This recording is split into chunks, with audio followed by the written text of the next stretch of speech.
Alright, world. I'm live for the first time on this platform. So, good morning.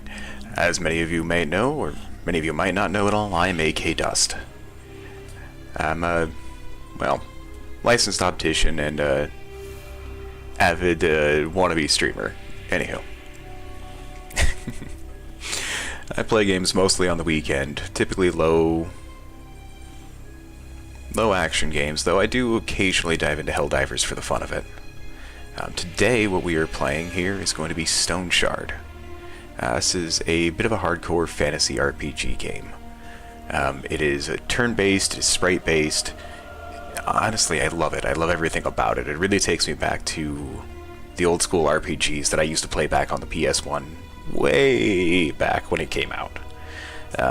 You know, we're talking Chrono Trigger, Chrono Cross, all of those fun ones.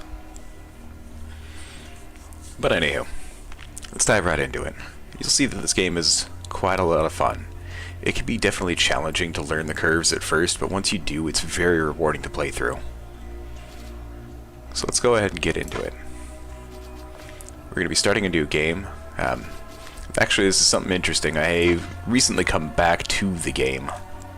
I took about a year off from it and decided to really kind of give it a good break. While I was gone in that year, the developers dropped a massive update. They easily tripled the size of the map. They added in a full third more of everything. Equipment, bad guys, missions, like it was honestly staggering when I came back to see it. It was great. So, when you start off this game, you've got two options. You can go to the prologue, or you can go to the main game itself. The prologue kind of gives you a story breakdown of how things started, where this story arc began. And in that particular case, you play as a different character who has been captured by a group of evil cultists. His entire caravan has been captured. Most of them were murdered, and the few survivors that are left have been all shoved into cells in the bottom of this church, you know, for later sacrifices. You manage to break your way out, and then have to fight your way out through the cultists to escape. Your caravan disbands, and that's where the main game takes off. Which is what I'm going to be hopping into. The prologue is fantastic. If you want to get into this game, I highly recommend you do it. At least for one time. But I want to leave that story for you. It's really gripping. I enjoyed it quite a lot. So, we're going to go right into the adventure portion of it. It's a few weeks after the events. So here I am. The caravan is gone. My leg is crippled. Half my men are dead, and the other half are deserters and traitors. The host be praised. At least I've got the Stoneshard. So, that's Varen, the character that I mentioned in the earlier prologue.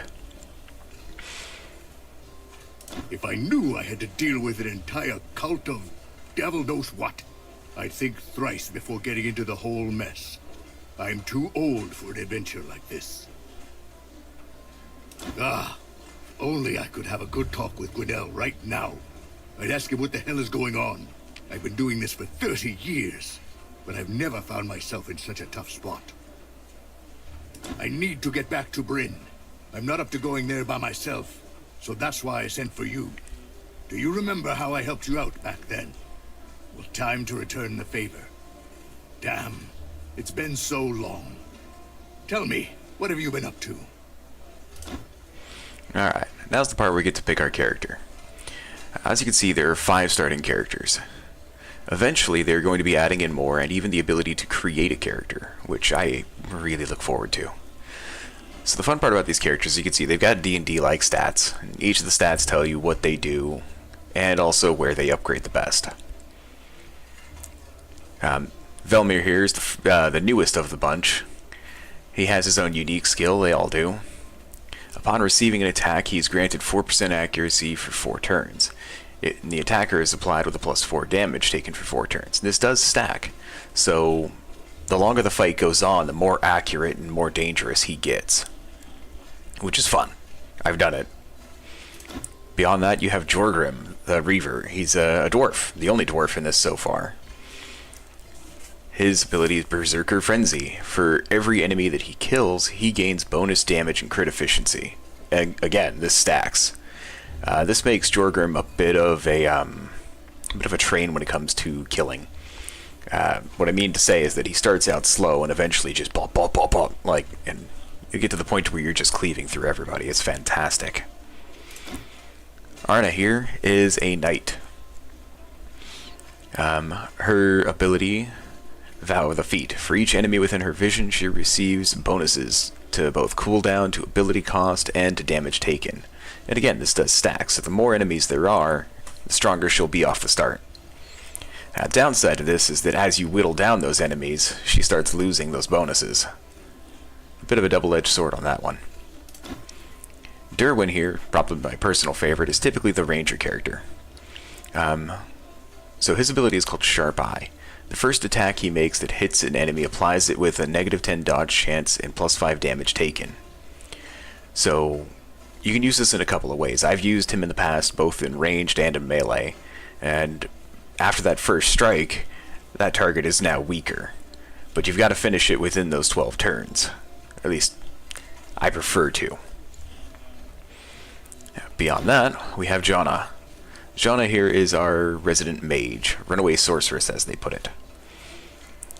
With her ability, for every magic that she reads for the first time, every magical book that is, she gains more magic power permanently. For each spell that she learns, she gains more experience. It's honestly a bit nuts. If you go full mage with this one, you are going to just tear things apart. A little rough off the start, and of course you are a squishy mage. Now, out of the builds that I've done so far since the update, I've played Derwin again as a ranged character, and I was fiddling around with him for a knife-wielding character too. Just because. It was kind of fun like that one. This time, however, I think I want to go a little bit different. There was something I've always wanted to try, and that was going for kind of a duelist build. With that, we'll be using one-handed swords. We'll be slugging it through the armor for the time being, but eventually we're going to get to the high dodge light armors in the later game. And with that, I'm honestly stuck between Velmir and Arna. Arna's got swords to start off with, so she'd be the stronger one to go. Velmir, I'd have to get a one-handed sword treaty, so I would have to work up on that one. But he does start out with warfare and athletics, which we both need.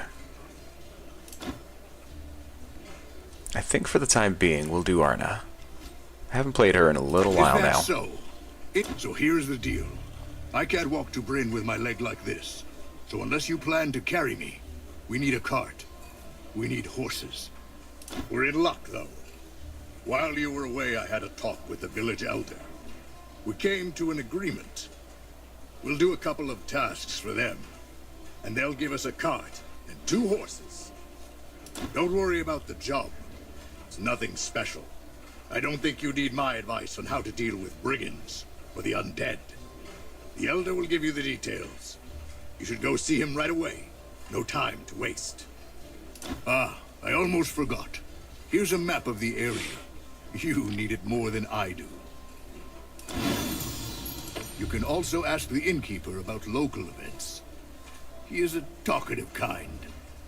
I'm sure he'll answer any of your questions. Off you go then. Good luck.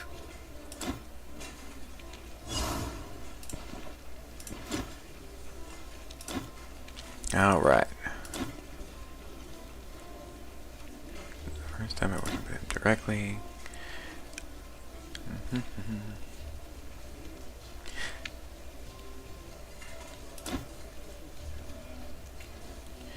Alright, but anyway, you can always ask him questions, and he'll tell you quite a few different things, too. For the time being, what I'm going to do to start off with, we're going to say hello to this fellow right here. We're going to buy a room for the night. Now, this is mostly just so I can save, so I don't have to listen to all that again. And we're going to come up here to the room. One of the fun little perks that I got in the early portion of this game, I bought it way early on. back when it first came out. So the bonus for being a supporter at the time were these items. They can replace your stock ones and get you a little bit of a boost. They start out as tier 2 equipment, which is fantastic to have off the start.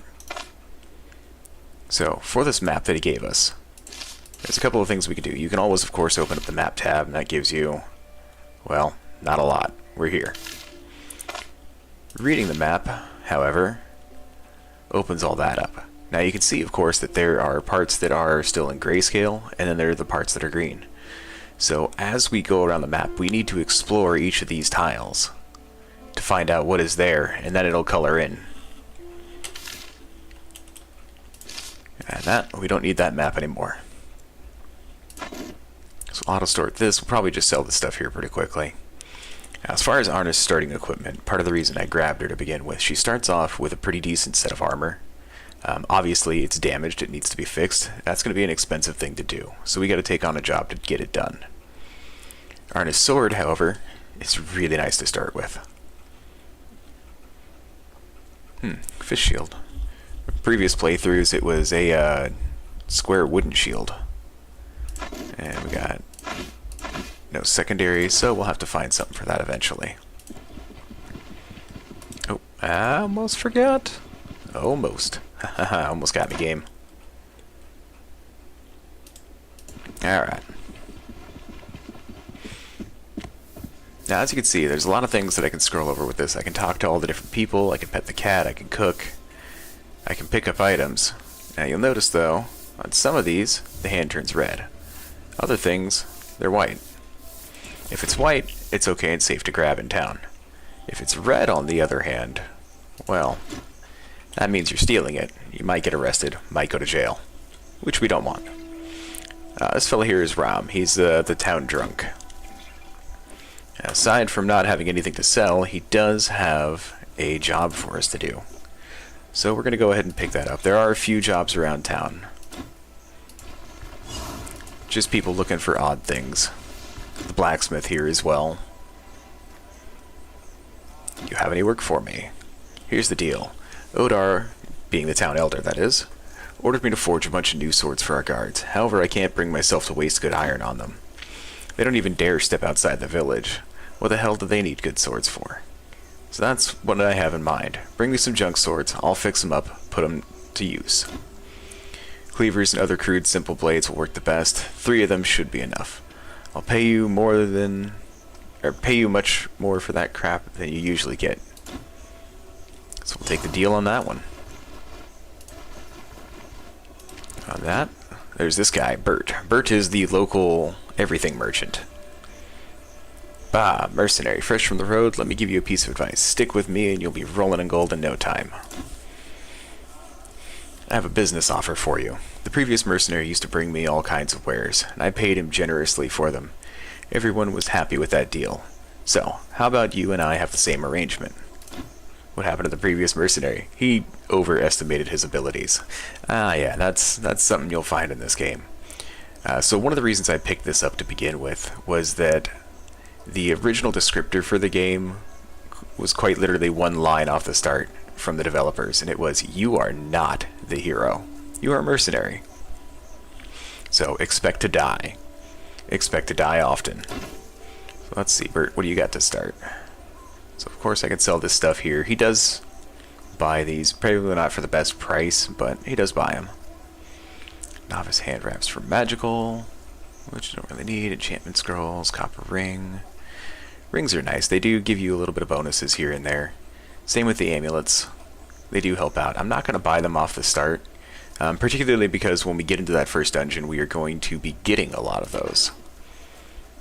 But anywho, do you have any work for me? Opportunity for profit. I met an elf in the Bryn Market who urgently needed a bison pelt and a pair of horns. So we are going to take that one. It's not one we're going to be able to do anytime soon, but we're going to take it anyway. So next up on the list is to come up here and talk to the tailor. This guy's a bit of a jerk. And a woman on top of that. Ugh.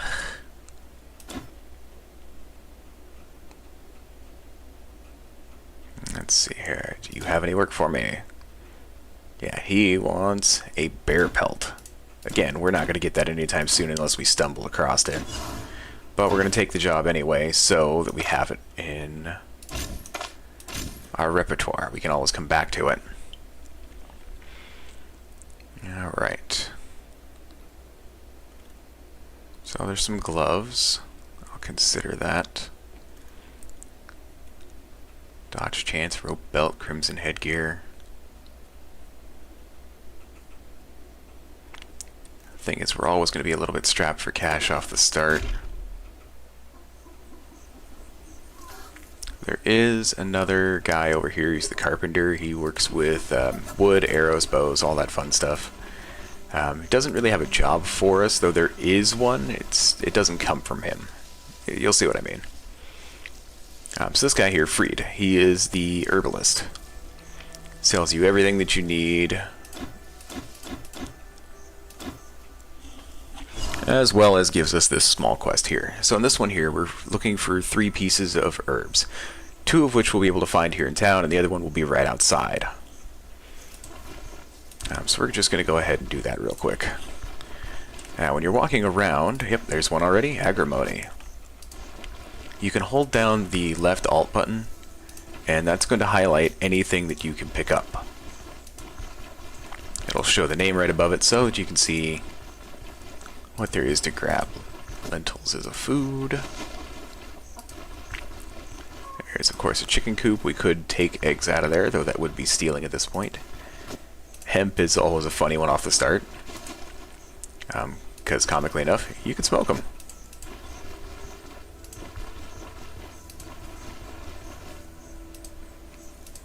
Mindwort will take raspberry shrub. So in specific, what Freed is looking for is spearmint, agrimony, and fleawort. Fleawort we'll find outside of town. The spearmint and agrimony, however, should be here on this tile still. Just gotta find it is all.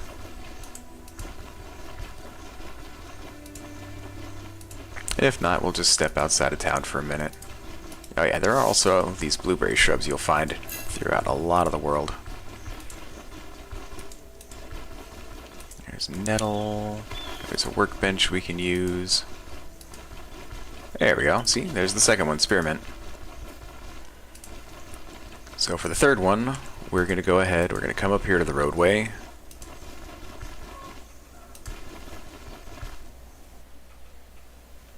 And there's the third, fleawort.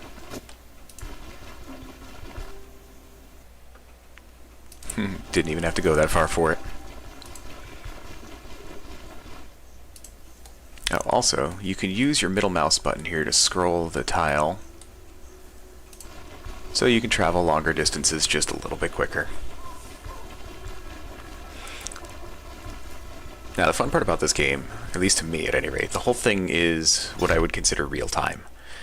So as you move, the rest of the world moves around you. Every square that you move, somebody else can move or do something else, or they can even wait. I've finished your task. You're a lifesaver. Now, this is the reason. He gives us 2 of these healing salves. These things are going to be critical for your playthroughs. I do mean that. You want them. You want quite a few of them. Let's see here. Let's go auto sort.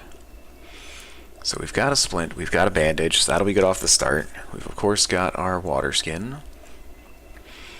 Yeah, now here's 2 other things that I usually grab from him off the start. So this is something that's rather new to the game, is schematics. You can find these at different vendors throughout the world, and they allow you to learn to make different things. Now, unfortunately, you can't do anything with them after that, so you can either toss them on the floor or store them somewhere. Now, once you've inspected them, those get added into your crafting book. So once we come out here, I can hit 0 here for crafting, and we can see now the simple things that we know how to make. Rope, which is one that I just learned, splint, bandage, bedroll, brushwood bundle if we wanted to make a fire, the smoking mix that I just made, and hay. So for the smoking mix, we'll go ahead, I'll show you that one right off the start here, because I can grab a stick. Open that up. We're going to put the shtick as well as that hemp here. And we're going to craft that. And it's going to make smoking mix. Yeah, you all know what that is. But the good part about it is it does reduce our pain. It increases our pain resistance. It does unfortunately slow our cooldowns, so this is not something we really want to do in combat. But it can be great for out of combat when you are healing or trying to get things back together.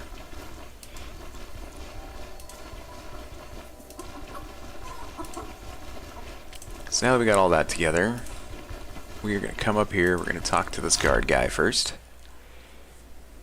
This guy right here. So he's the captain of the guard in this area, and there's one particular reason. You the new mercenary? I expected someone tougher. You'll have to do.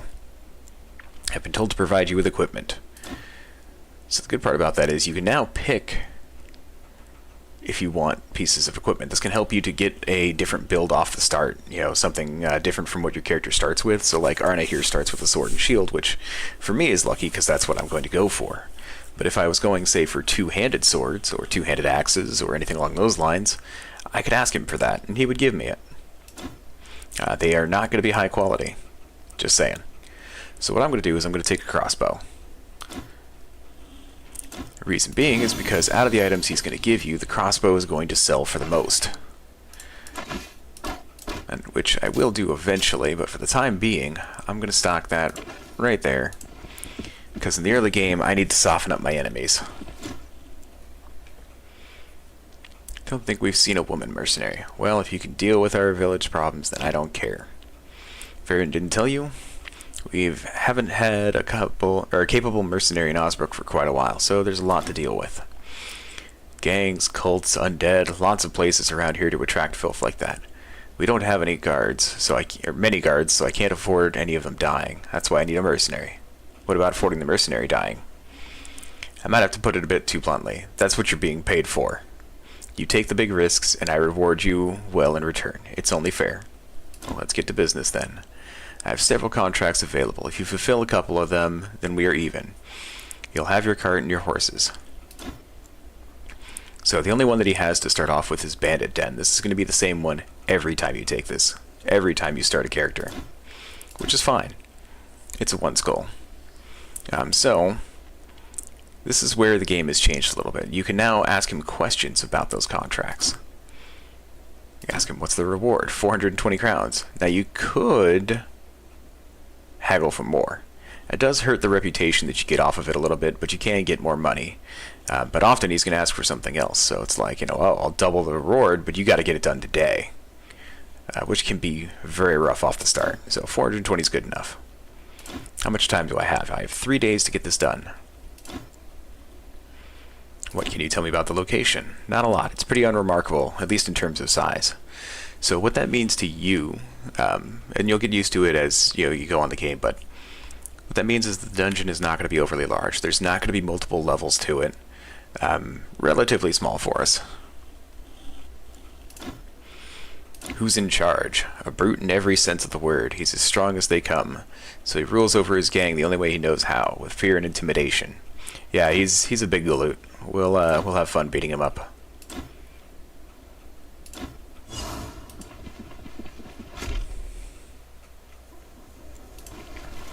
Alright, so beyond that, the only thing we really need to get started on this is to come up here and we're going to talk to the innkeep.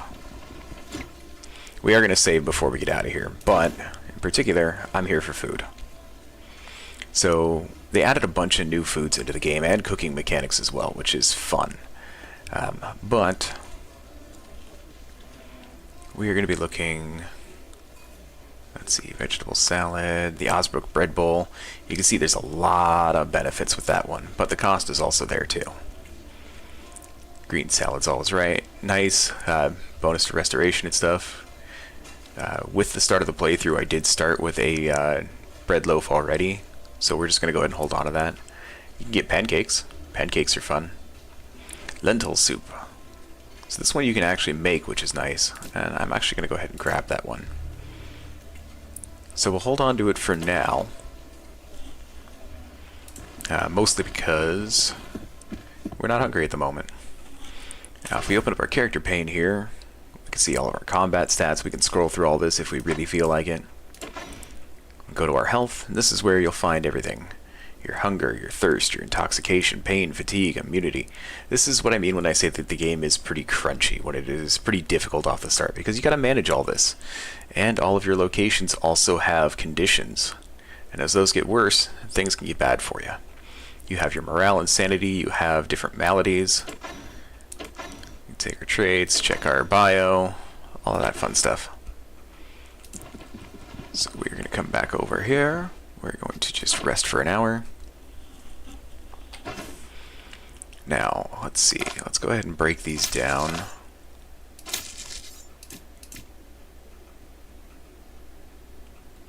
Yeah, we'll hold on to that for the moment. I don't think I'm going to need all of these.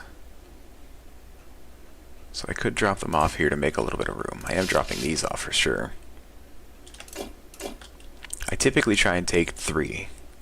2 to 3, depending on the dungeon. We're pretty early game, so 3 is good.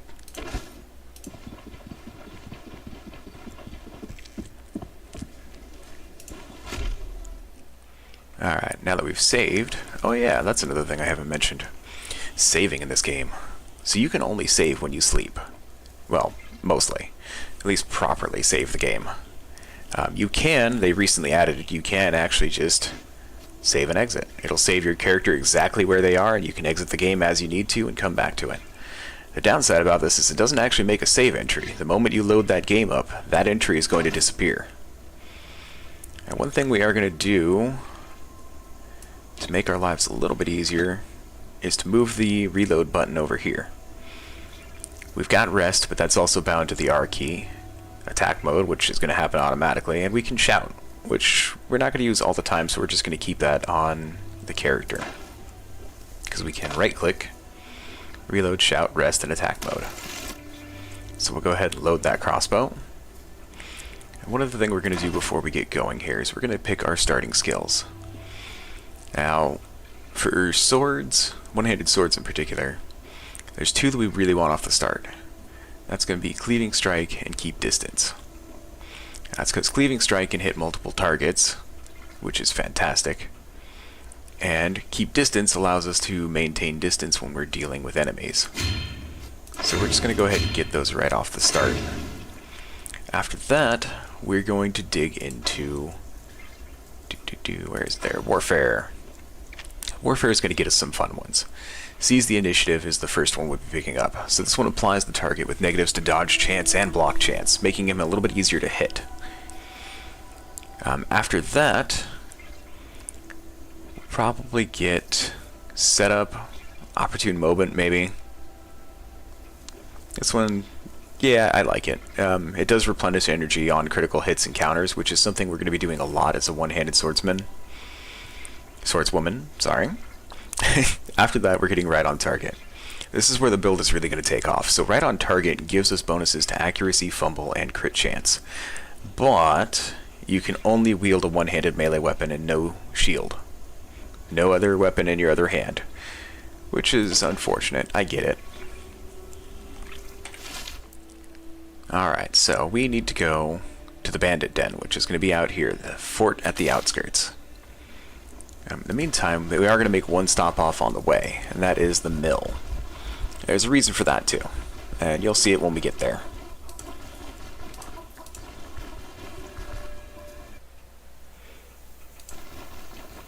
Now, for the most part, traveling along the roads can be dangerous.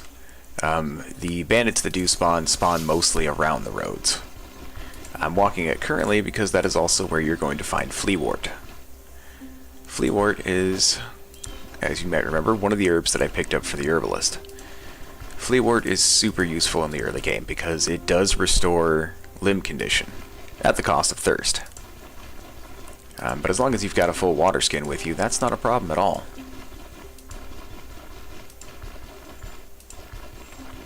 You can see down there on the bottom left of the screen, there's going to be a log of all the things that happen. Either creatures that I run... Ooh, see? Alright, now this guy here is a jerk. So this is a viper. For the most part, they are low danger unless you run into them. See? Snake stealth. Snakes hide in grass, only attacking when encroached upon. And what that basically means is that if you step next to this guy, he's going to bite you. If he bites you, you die. Especially here in the early game. Other than that, though, they're going to run away from you. I have lost a couple of characters playing permadeath to running into snakes, which was no cool. Alright, so here we are at the mill. Now, the reason we're coming up to the mill is because this is going to give us an alternative save point. I have to talk to this fella up here. So this is Alan. He is Odar's brother. So we're going to ask if he's got any work for me. And he's got a small task, just something simple. He dropped the key to his shed somewhere out here in the fields and doesn't feel like going and looking for it. I see we have an unfair advantage as the players, because I can literally hold down left alt and it will highlight everything out here.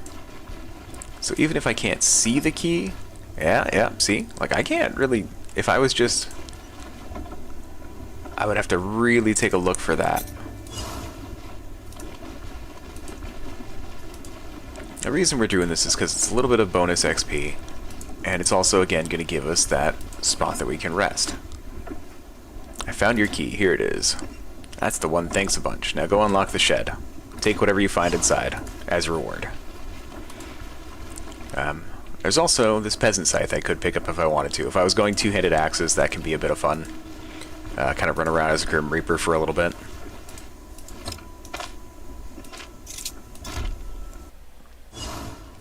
So in the shed, we're going to find these barrels, which is going to have a bit of food. Ooh, okay. Restores 8 durability.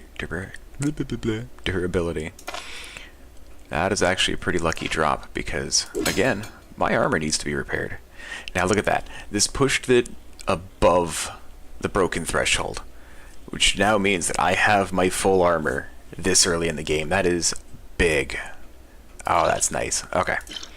So we're going to take this antitoxin. This would be great if, say for example, I ran into that snake at the wrong moment. And beyond that, we got cabbage and a few vegetables. Now I could take all of these and go make a stew out of it, but I'm actually pretty good on food for the moment. So what I am going to do on that regard is I'm going to go ahead and I'm going to shift over some more food. We'll drop those lentils in there too.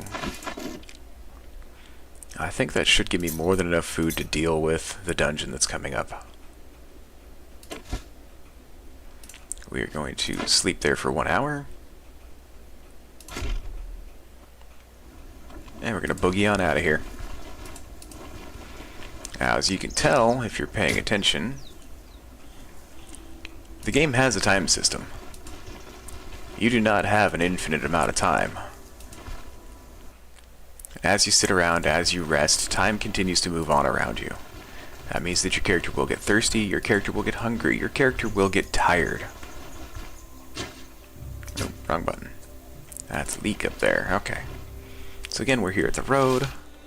We need to go south 1 square, and then west 1 square to get to where we need to go. I don't really want to walk along the road, because that is going to be where the bandits hide. So instead, ooh, spearmint. Spearmint's always fun. A little bonus to sanity. Speaking of, you want to go ahead and drink when you can, because the thirsty status actually does reduce your sanity morale, which I find funny, but it is appropriate. Ooh, a grave. You know what, why not? So yeah, you'll find these every once in a while, and they're going to have things in them. Yeah, like this. So the drinking horn's actually an interesting one. I didn't know this, but it holds water. So I don't have to keep that water skin if I don't want. You can just go ahead and use the drinking horn. That one's new to me. I don't remember that when I played a year ago. Alright, so I gotta be careful here because in this bandit camp, there are going to be bandits. And then there's the actual dungeon itself. Alright, see, we got a little bit of experience for that.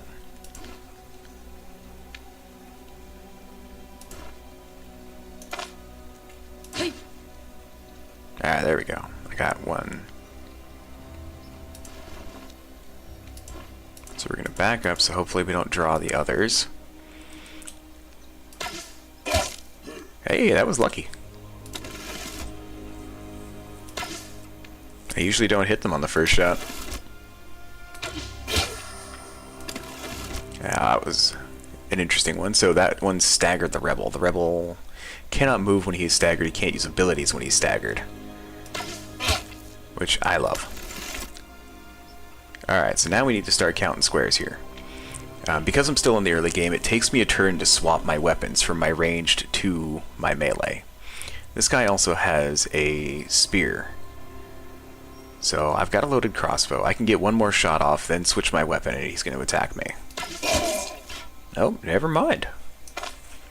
Or he could just, you know, die.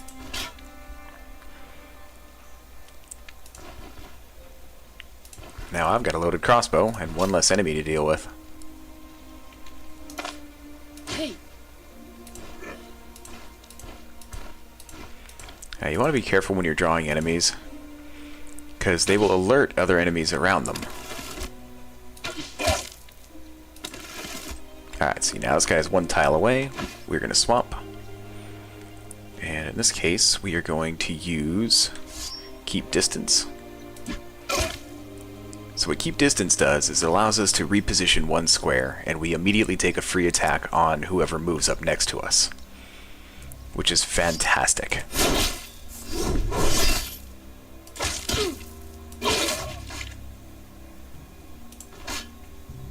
Alright. I see we did get hit there. Nothing too nasty. Alright, we're going to swap. We're loaded. Wow, we're getting lucky on this. Seriously lucky. Only the two guys. I have come here where there has been like 3 or 4. Alright. A little bit of junk to sell. We're going to grab that rope. Depending on how this goes, might turn out... Ah, darn. Okay, bolt of cloth. Sorry, what I was hoping for there, and I've had it happen before, is that you can open this up and there's going to be furs, pelts. The reason that's important to us is because in the early game we can craft those into a bedroll. Now the first time you craft something, you gain a bonus amount of experience. And at our level, being level 1 that is, crafting that bedroll would be an instant level up to level 2. Which would be nice. But we didn't get that, so we're going to go on. Let's see here, what else do we got? There's bowls, buckets, onions, so if we need to come out here and make food, we definitely can.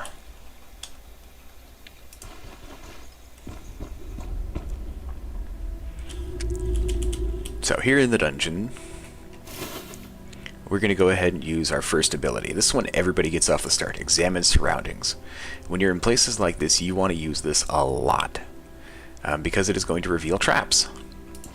Traps that could really mess your day up. It can also reveal enemies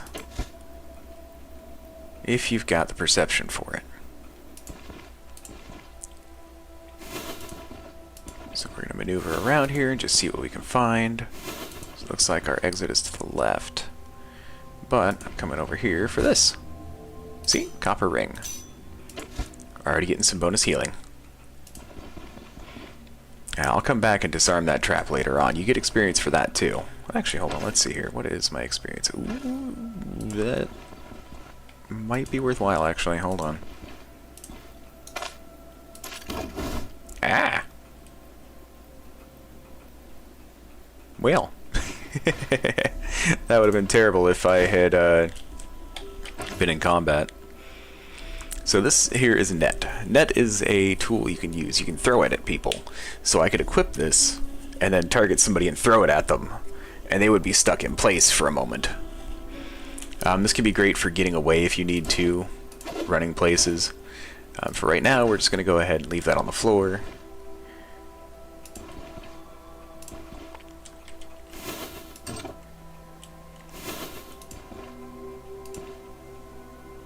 Alright, see, there we go. We got some brigands up there already.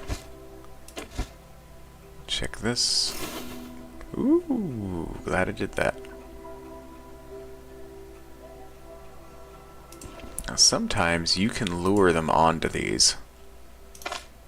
Hey. So we're going to go ahead and shout. We're going to see if that drags that dude down here.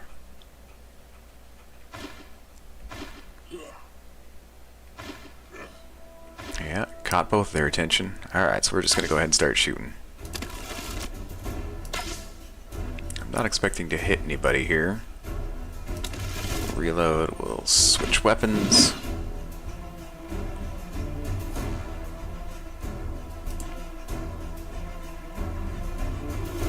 Alright, we're going to... No, we're going to... put myself in a bit of a bad position here, but...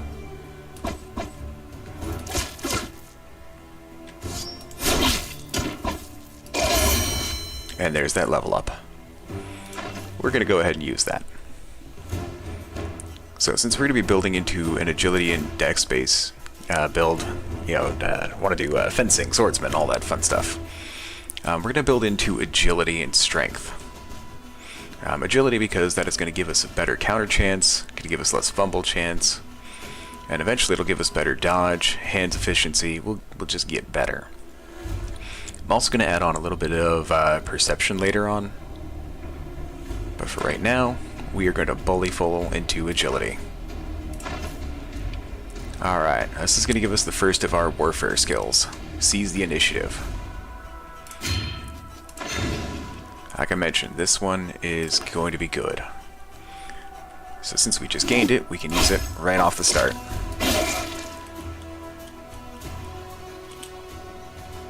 There's the first of that handmade sword we're going to need.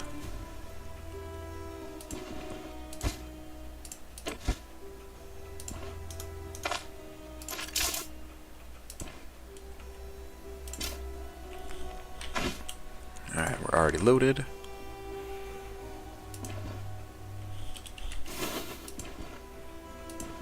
Now, big trap.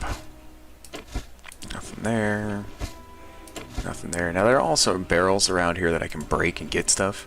I'm not doing that at the moment because those barrels make noise, and the noise can draw more enemies when I'm less than ready for them.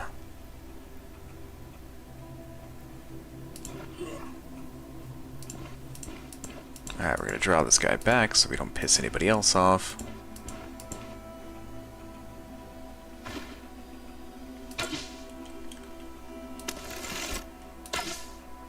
Now, he's also a spear, so I got to take into account that he's going to attack me from 2 tiles away instead.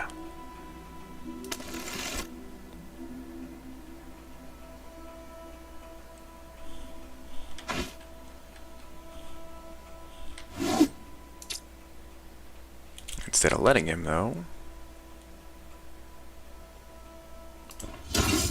Yeah, because he's always going to do that anyway.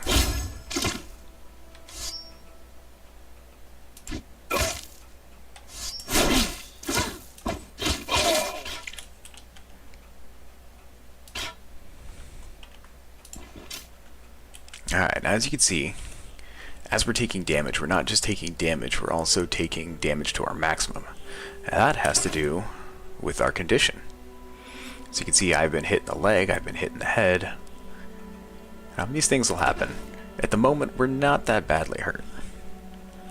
So we will rest up for a second. Thankfully, we didn't draw anybody else. Resting essentially skips turns to allow you to regain energy and health. Alright, we're already loaded. Yep, see, there's another guy. Now, if I had just attacked that first one straight on, this guy probably would have been aggroed as well.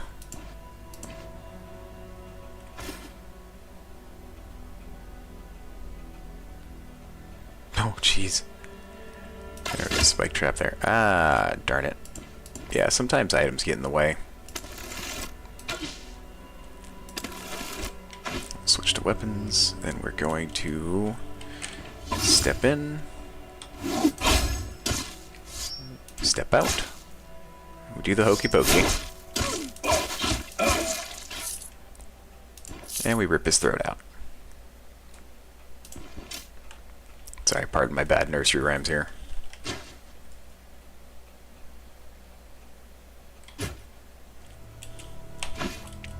Alright, we're already loaded.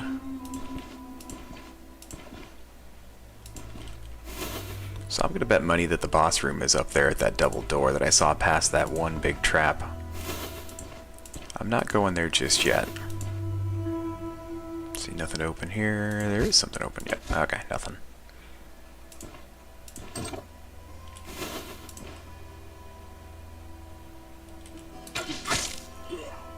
Ah, caught him off guard.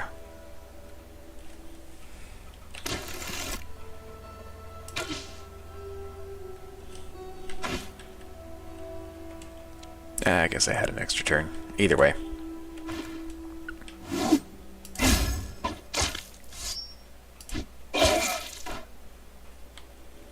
Nice.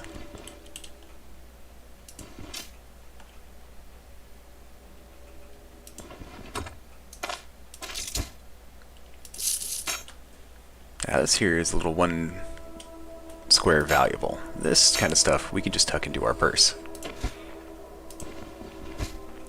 Also a new thing that got added, which I am majorly appreciative of, because those things used to just... it was actually hard to take them because of how long it would take you. Take up so much inventory, you'd have to come back and forth and back and forth. Alright, there we go.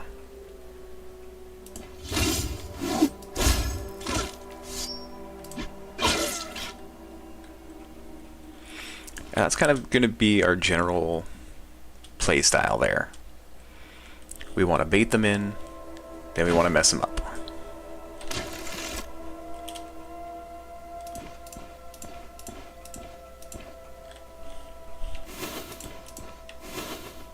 Alright, nothing to spot. Nothing down here at all. Okay. Well, we're pretty far from the other room, so let's go ahead and break these up. No barrels here. There is a nightstand to collect. More little gold bits.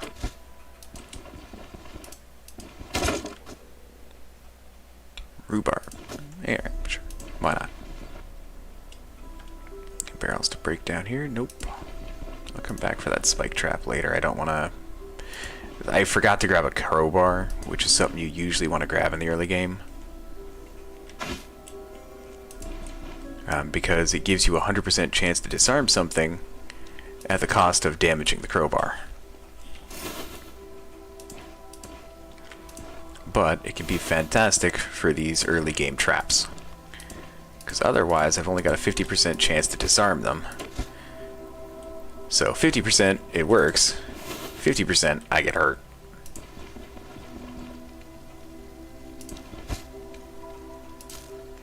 Yeah, we'll take that for a moment. Because we can come over here, we can just slot that in there, we can roast it. Roast drumstick. We're just going to go ahead and eat that. We're going to get ahead of our hunger there.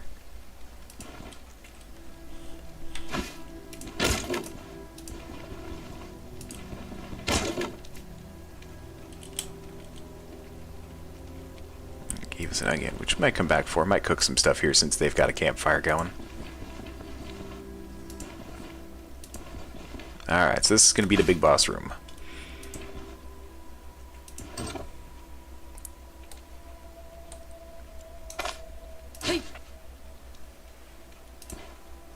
Ah, we did tag the boss there. Dang. Oh, we tagged everybody there. Alright. Fight is on then. Oh, there's a fourth guy.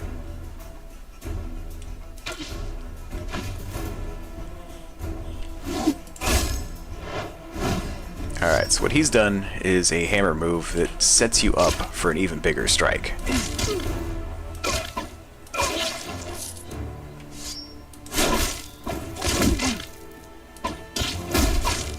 I might very well die here.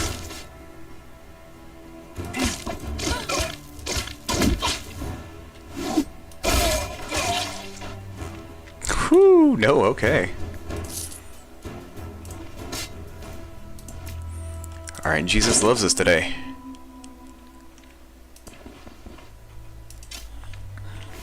Even here in the boss room, you're going to want to check for traps as you go. Alright, so you see our conditions down a little bit there. That's particularly because we've taken both head and body hits. So we're going to use up a healing salve. apply some Fleet Wart. That's the reason I bring those. Then we're going to rest for just a moment, just in case. Sometimes there is another guy up there at the top of this room.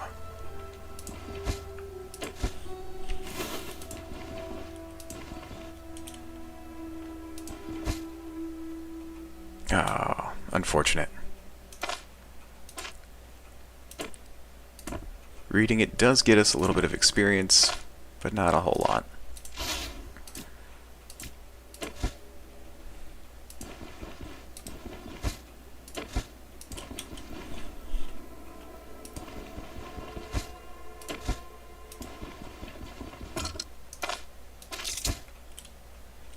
Alright, alright.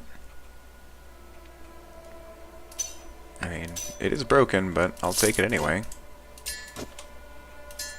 Take that, just toss that in there. Man, I was kind of hoping to find another homemade sword I'm going to need for that mission.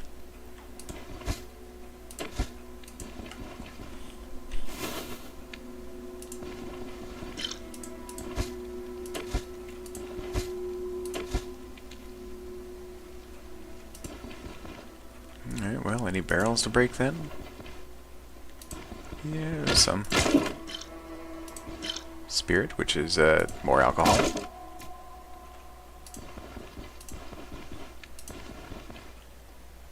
My word, that actually went super smooth for us. And honestly, super smooth. Huh. It says use instead of drink like the water skin did. That's funny.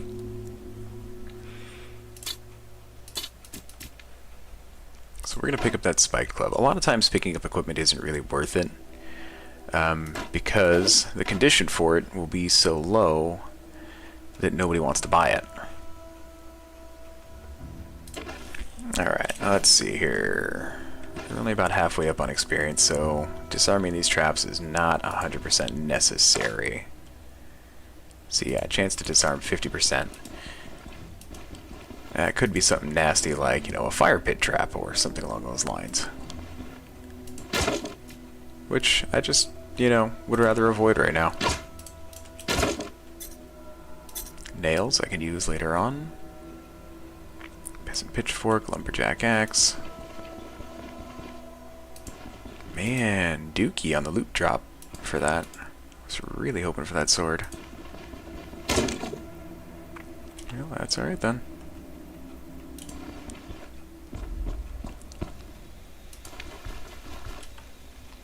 We'll go ahead and just boogie on out of here. Let's see here. Now there's some things I did want to grab from here. Some stuff that'll come in handy later, some stuff that'll come in handy now.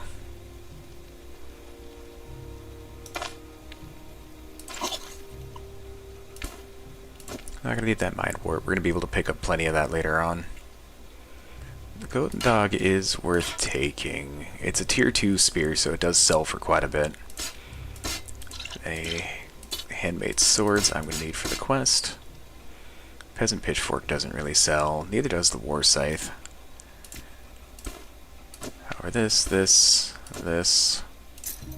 And we'll go ahead and we'll eat these so that I can take that ladle. The ladle comes in handy later for the caravan. Which might not be for just a little bit, but we're going to take it anyway.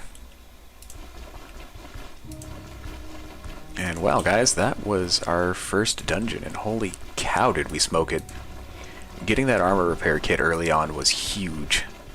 And I do mean that. The broken armor thing is such a big issue for Arna right off the start. And getting that was pretty lucky. So we're going to trundle our way back to town here. Now, some of you might have noticed, in a lot of this case, I'm walking along the edge of the tile. It's typically... leave me alone. Yeah, there we go. See, we can dodge people.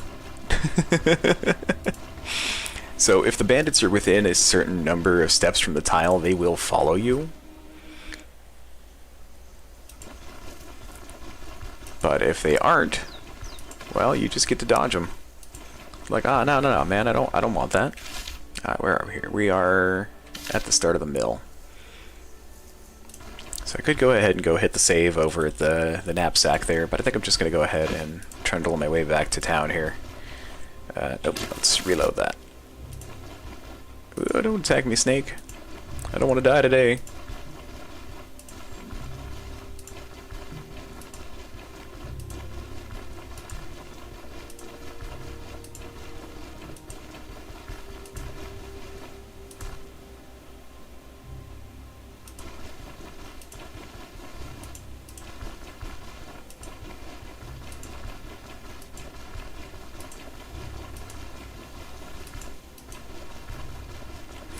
Ah, cool. And we're getting back to town as it's getting light again.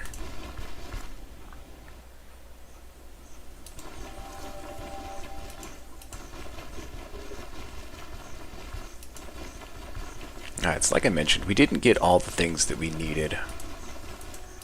We didn't get the multiple swords for that one fella. So instead, we're just going to go ahead, we're going to come up here to our room, and we're going to stash them for later. And same with the ladle and the nails. Those will come in handy later for the caravan. At the time right now, though, don't need them.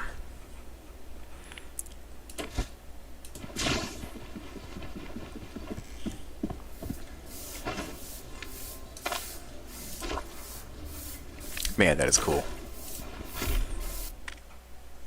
No, serious. Beforehand, when I stopped playing, you only had the water skin to use.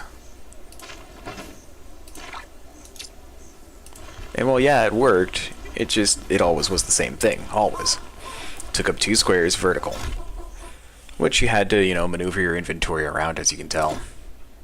In this case, we got 2 squares horizontal, which is, weirdly, a little bit easier to do.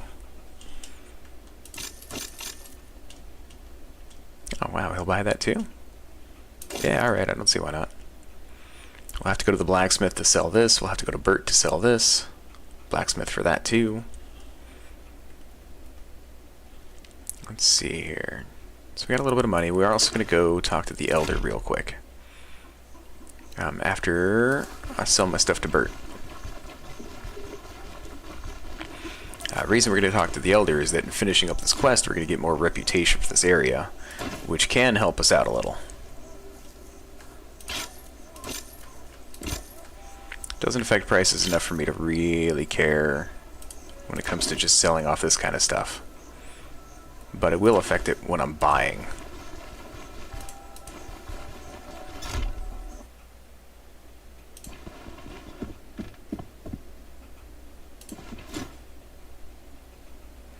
About my contract. I'm done with it.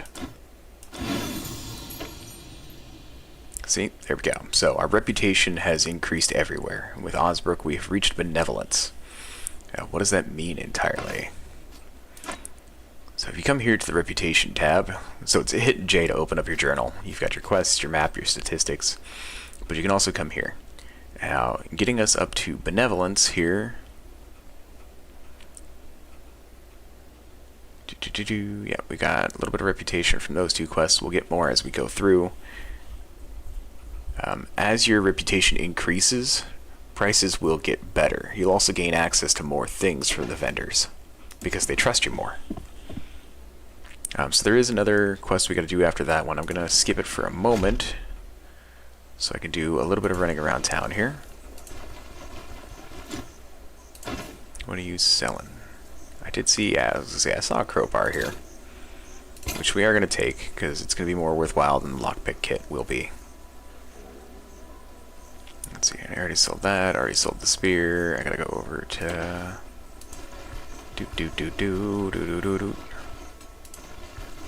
Hey, walk away from me. Alright, so see, he's got a bunch of cool stuff. He's got extra armor, if we could get it. Bracers, sprint bracers, all that fun stuff. Which we are going to be getting a lot of this when we can. For the moment, the big thing I need to do is that I need to repair my armor. Because once again, it's gone broken. Now see, that did take a little bit of chunk of my money to get that repaired. Not a ridiculous amount though, so we're in luck there. which means we've got more money to get other stuff. That'd be along the lines of getting sprint bracers, which are really good, the recruit boots, which we don't necessarily want because that does lower our dodge chance, though we're not quite to the point of really having to worry about that. The sprint bracers I'm going to take, though. It's going to take a decent chunk of my money, but it's also a decent chunk of protection, which is going to be worthwhile. Eventually we'll start getting into the helmets and things like that. If you haven't guessed already, having equipment on your different parts actually does help with that when it comes to taking and receiving damage. Alright, so one thing we're going to do, though, is we are going to come down here and talk to the carpenter. So I haven't said hi to him yet. He actually has a little bit of a thing that will be involved with this next little quest portion.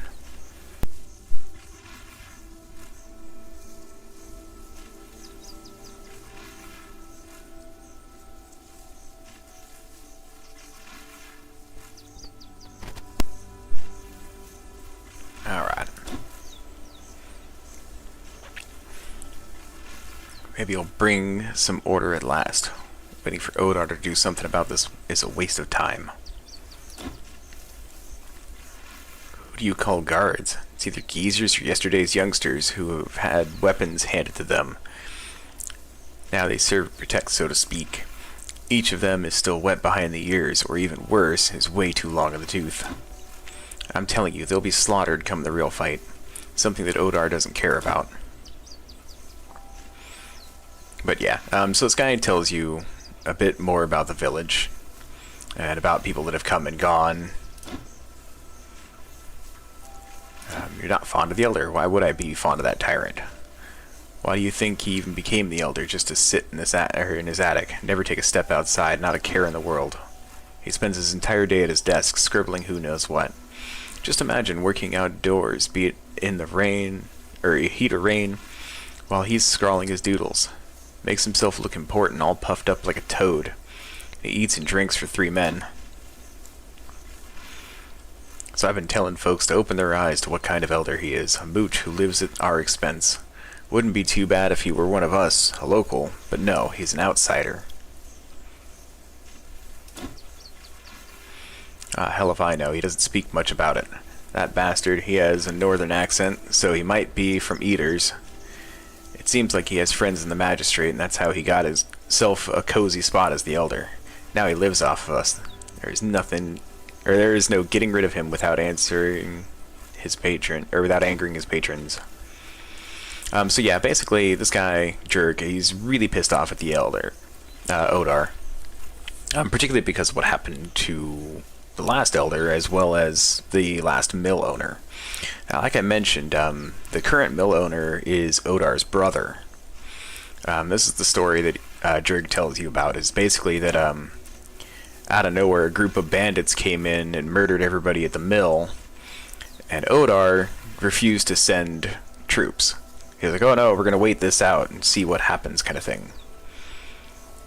Which was weird. So because of that, Dwar, the miller, got killed.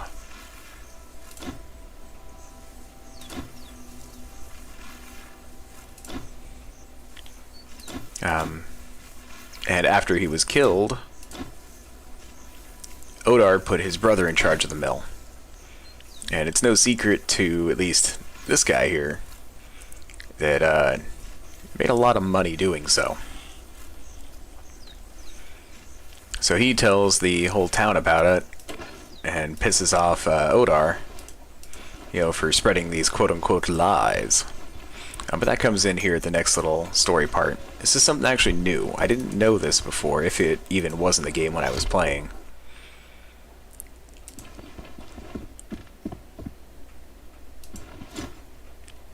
Alright, so let's see. As far as the options go, we can take up another job or two if we want, or we can move forward with the storyline. Honestly, I'm thinking with how fast we took care of those other ones, we might... Well, I don't know. We take up a job. Yeah, we can build up some more money real quick. I don't mind. So, Pilgrim's Rest is the next place. It's going to be a cult. So, tell me more about what I should expect. How much time do I have? 3 days. Pretty unremarkable. See? Yet again, small dungeon. Who's in charge there? We had a visit from a wandering priest who was all too eager to descend below the monastery and consecrate its cloisters. Ugh, if I could talk today. One night he sneaked out of his room, and that was the last we saw of him. Oh, already did that. And we'll accept.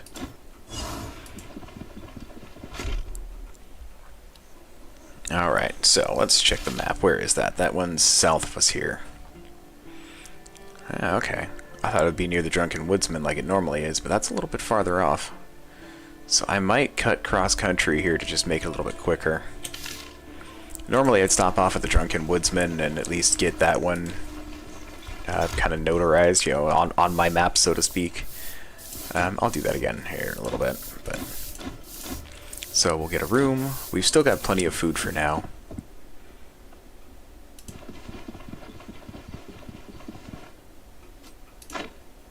So we'll rest.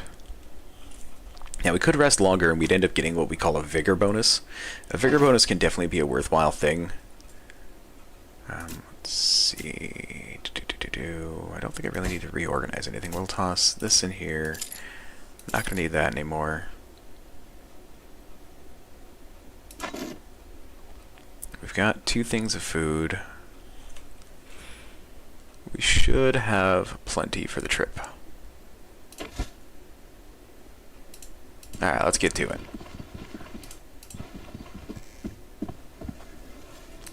I don't know if you noticed it there in the background, but that's kind of what I was talking about with this being a kind of live game. Yep, okay. We'll drink just to get that low. Grab out our crossbow and let's get to work.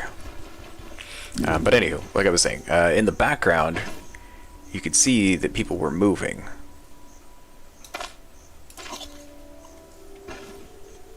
Okay, maybe one more thing. So as I move each item, that takes a turn. And that can get a little bit crazy, especially if you don't notice that you are being, you know, hunted or attacked. Because those creatures are still moving in the background as you move around.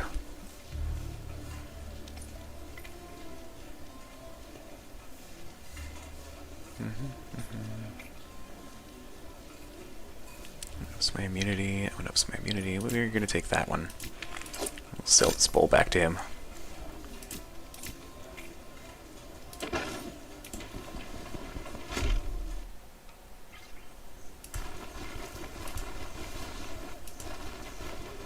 Now, the good part about the catacombs dungeons like these ones, with the monastery at any rate, is that there are going to be health items that drop there. Particularly healing salves, herbal extracts, things along those lines. So we may not need to worry about that too much. Why not? We'll grab some more blueberries on the way.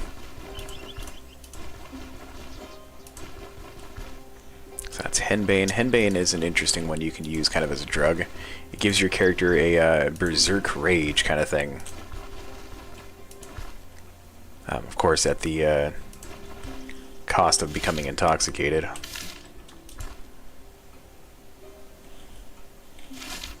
Alright, we're 1 square north, so we're just gonna roll south here along the edge of the map. Keep our eyes open for any rare things. Like a grave or...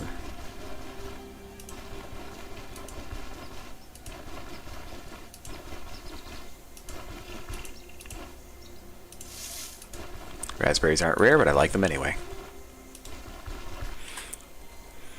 See, in the early portions of the game, you can pick up a lot of different berries and things that are just kind of like lying around, growing on different bushes. It's a really good way to subsidize your current food.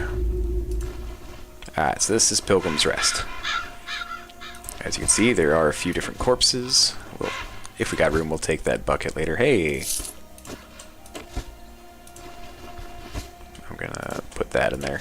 We'll need both of those for later.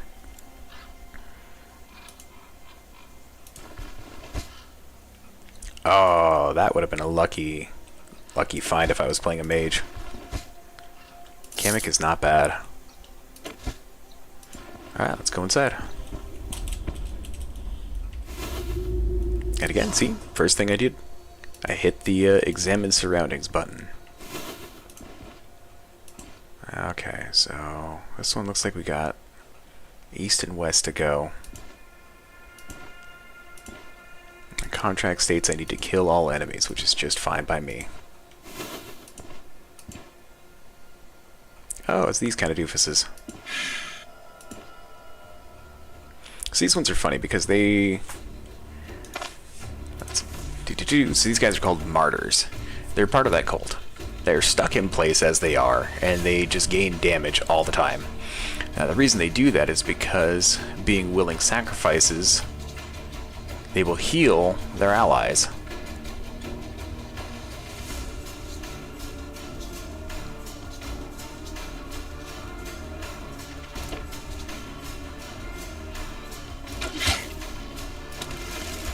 At the moment, these guys are just free targets to me.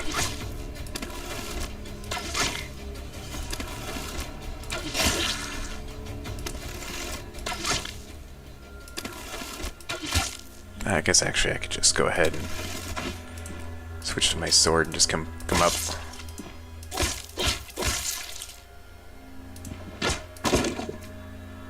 And there's that bolt of cloth. And okay. We're going for a rich run. Loaded? Loaded.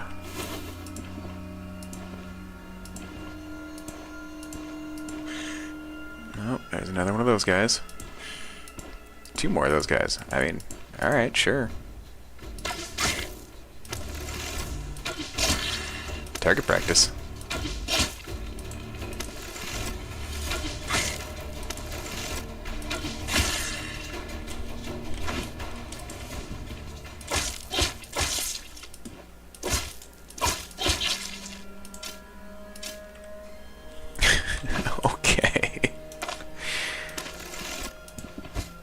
RNG is just simply in love with me today. I'm not going to complain. This is the easiest run I've ever had with Arna so far. I actually always preferred Jorgrim over Arna because Arna's abilities never kicked off until the later game.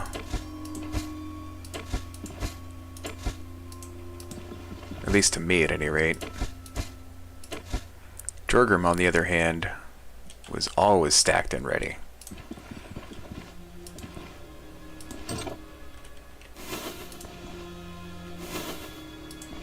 Mace's treaties too. Okay. Okay. More thread. Charcoal chunk.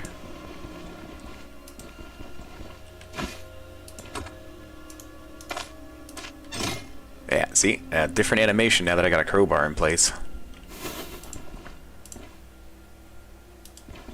Shields Treaties 1. Poppies. Now, if you know about what poppies are, you can guess what they do in this game.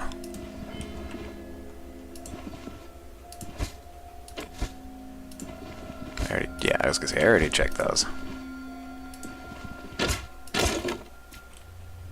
Potato. Shields Treaties 1. Okay. Wow. Alright. Penny bun.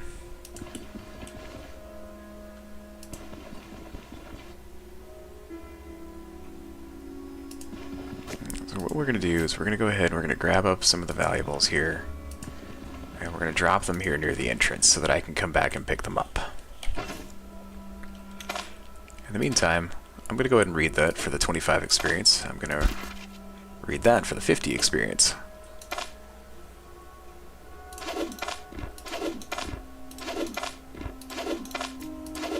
I'm doing this because these items, though valuable, don't help me right now.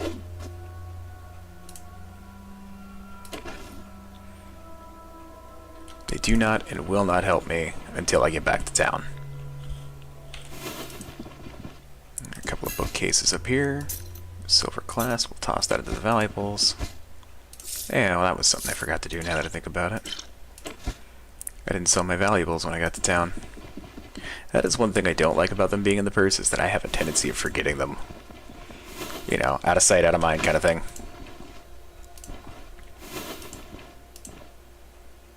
Alright, so these guys are interesting. Tormentors. These guys, again, low danger, but they've got interesting abilities like Chain Strike, Lacerate.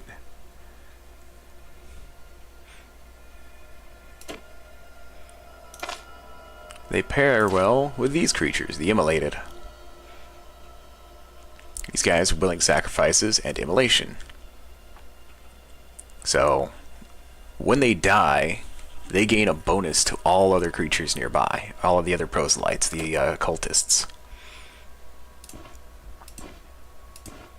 I wonder... Nope. Okay.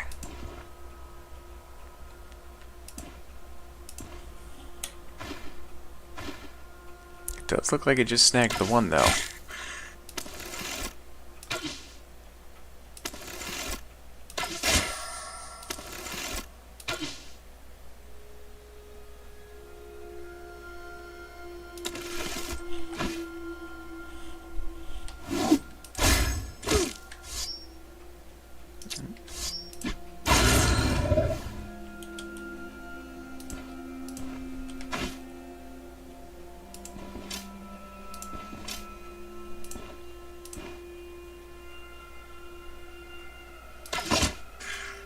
Darn it.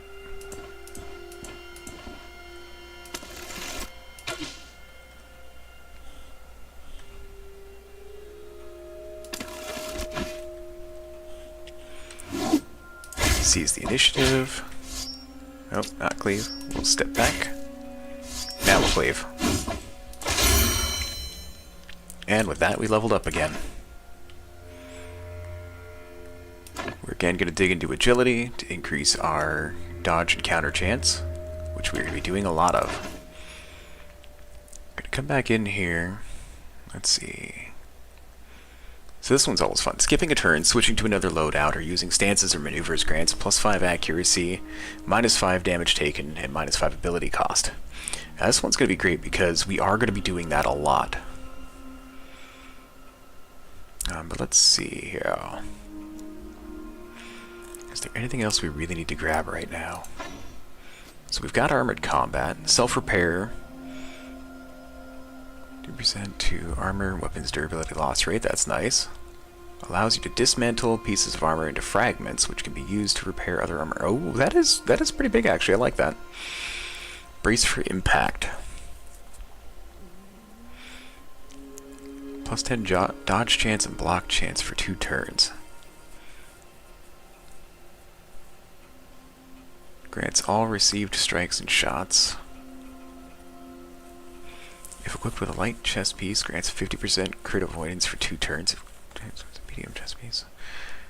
Oh, that is huge. I like it.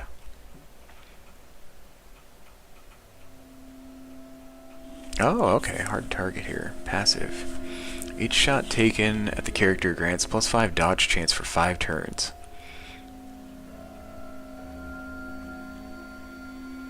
Oh, wow. That might be worthwhile for right now. So I think we're pretty good on active skills for the moment, but this would make us a much harder target to hit. Especially as the fight goes on, which, as you know, is where Arna struggles. That's tough. Okay.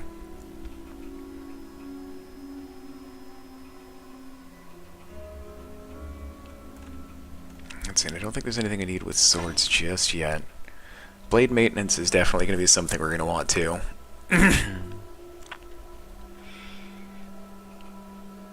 But not just yet. So what do we need with this? 6 more points into strength, perception, or vitality, or reach level 10. Okay. Fencer stance, which is something we are going to want. 4 more points into strength, agility, or perception. Okay, so I got a little bit of time on that one. I got to put 4 more points at least. Okay. So if that's the case, then I think hard target's probably the way we're going to go right now.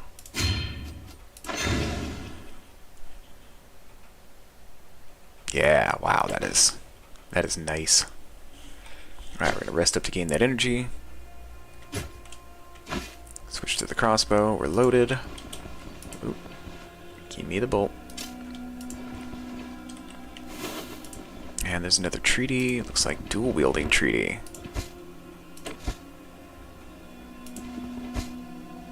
There's a bowl. Ooh, what did I detect? Oh, I see. There we are.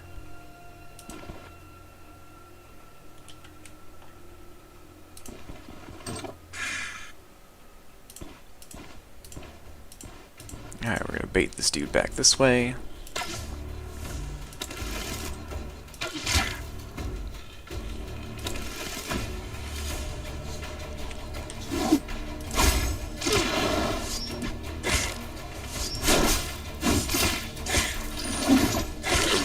And see, I have a bleed now.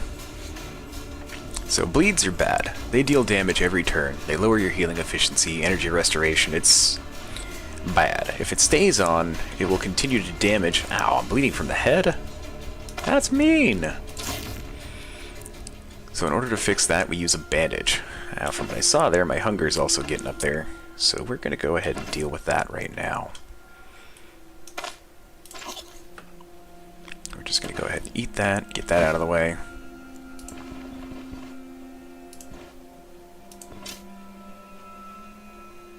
We are loaded.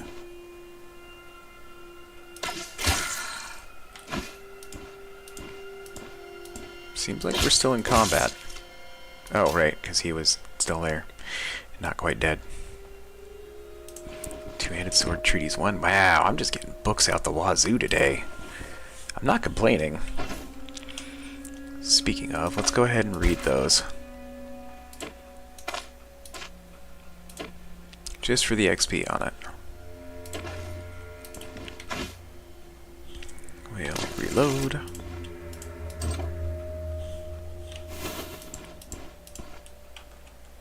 Oh, it's a workbench room. Unidentified belt. Oh, whoops.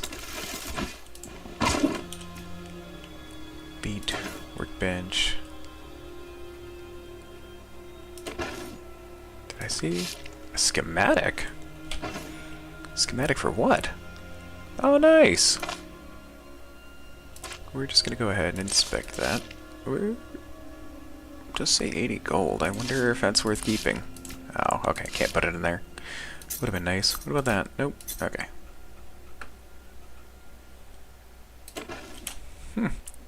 I've never found a schematic before. That's awesome. Bottle of oil, which can be useful for later. Anything down here to break? Nope. We're gonna go drop that stuff back this way again.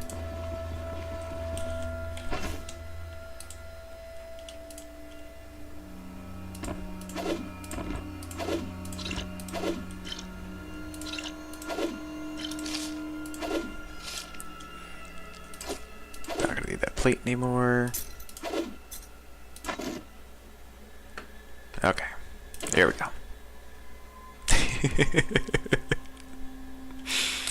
Don't mind me, guys. I'm a litter bug. Hey, that was lucky. So the soporific is a pain relief. It's a really strong pain relief. However, it does make your character fall asleep, which can always be funny. Alright, we're loaded. Let's go.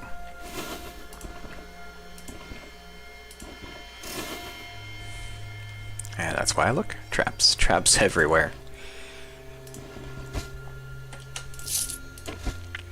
Take those ancient coins.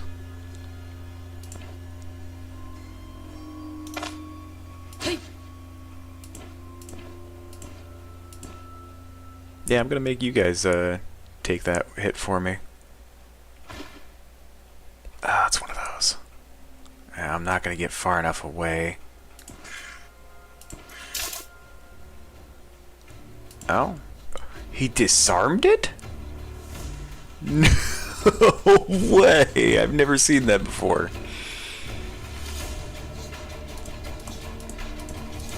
Okay, 3 enemies. Glad I'm going this way.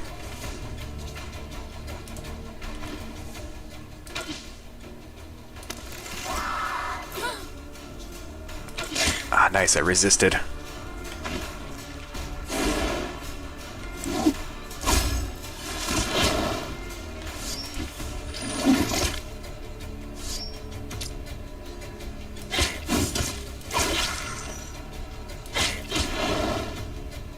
Oh, okay, there's the dude I gotta look out for.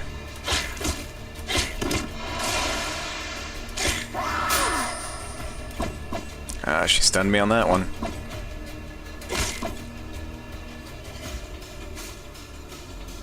Still can't use my abilities yet.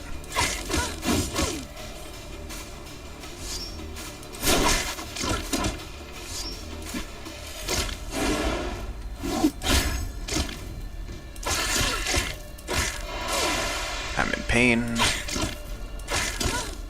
Pain's not good.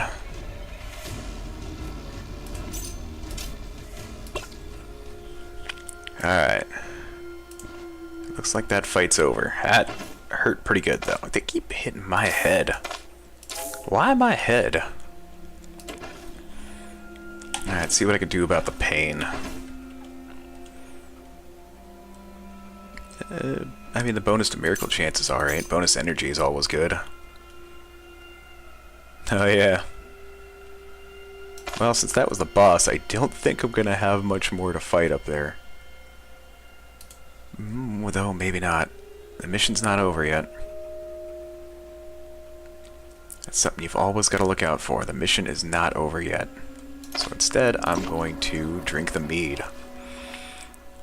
The mead is going to take away a little bit of pain. Just a little bit. I don't have an herbal to use, and I don't really want to fall asleep. So we'll rest it.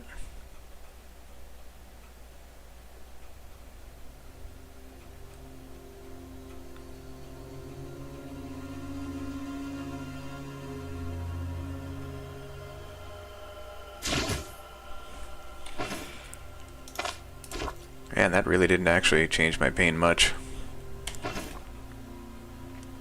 Pff, pain's at 31%, no joke.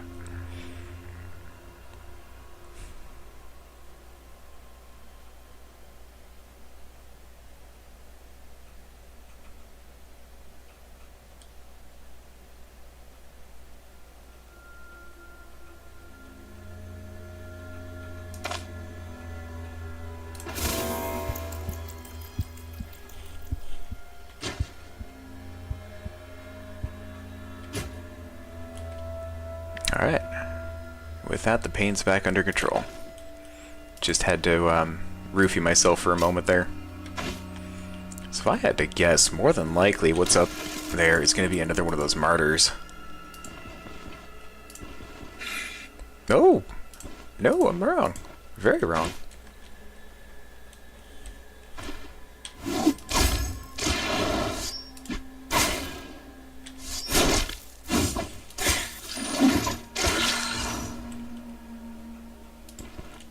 I was very wrong. I was definitely not a martyr.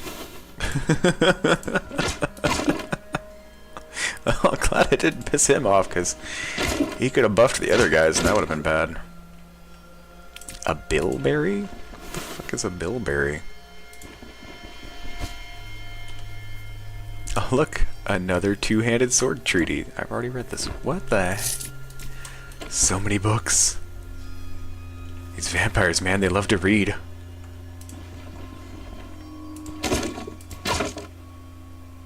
Here's a pair. We're gonna go ahead and disarm this for the experience.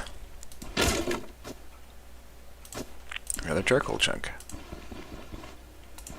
Yeah, we're gonna disarm that for the experience.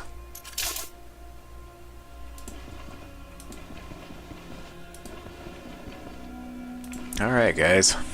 Well, how's that for some weird loot? I got more treaties than I know what to do with. I got an unidentified potion. So, let's see. Bilberry. I haven't run into one of those before. Yeah, we're gonna go ahead. We're just gonna eat all of those to clear the inventory real quick.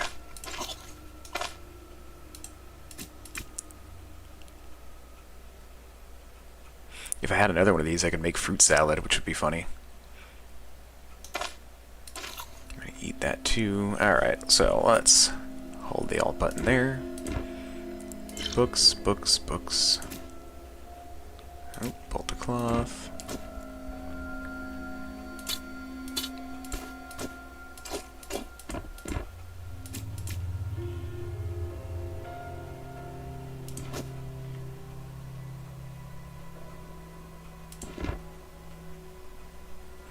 Now, if I don't turn in the quest yet, I can come back and loot more of this.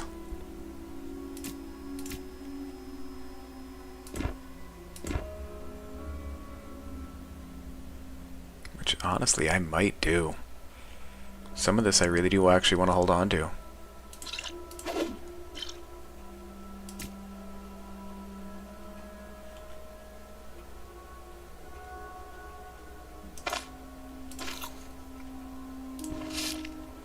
Though, there's not a whole lot left that I'm not going to get elsewhere. Still not sure if that belt's going to be worth it. We're going to take it anyway just because we don't have one. And see, I would put it on, but it could be cursed. And I don't want to deal with that this early in the game. Yeah, so let's boogie on out of here. See, the reason I'm worried about it is because when you turn in the quest, the location closes. So what that would mean is that if I were to go and turn in this quest right now, I would not be able to come back in for any of that loot that's there. Which honestly I think I'm probably going to do anyway. There wasn't a whole lot left. Yeah, there was some ropes. Yeah, there was some spool of thread. Which are going to be useful later on, but it's not like I'm not going to get more of it.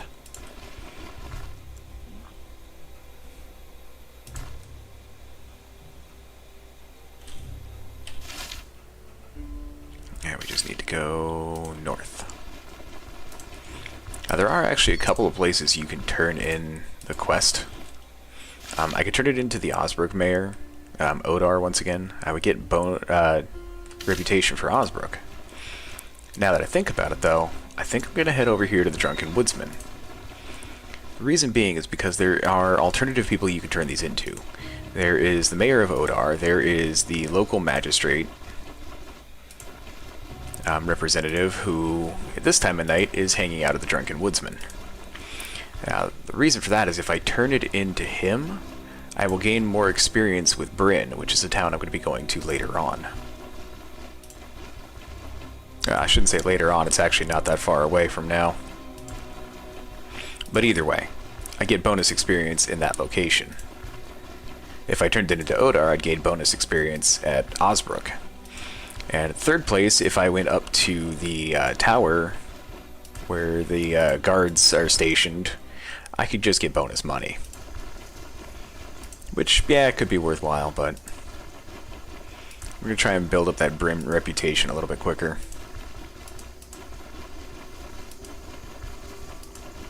One thing I do kind of wish that they would add into this game is torches. Like, they're in the game, but they're not in the game at the same time. Yeah, here you go. This is the guy that we saw up at the mill earlier. That's where he is during the daytime.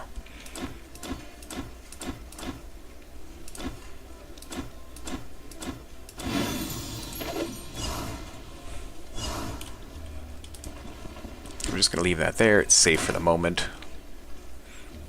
There's definitely one way that this diverges from a typical fantasy setting. So we're going to sell that. We're going to go back and grab that purse. We're going to merge that with my regular purse, and we're going to throw that on the ground again. Because I have no need for an empty purse. Now again, this is the Drunken Woodsman Inn. This guy actually sells quite a bit of interesting stuff. From foods to drinks to smoke bombs. Which, as you can read there, once they hit the ground, they create a cloud. That can come in handy for when you need to break line of sight with people. Bear traps if you feel like putting down traps. I've never really done anything with traps. Because unfortunately, the bad guys just don't seem to care.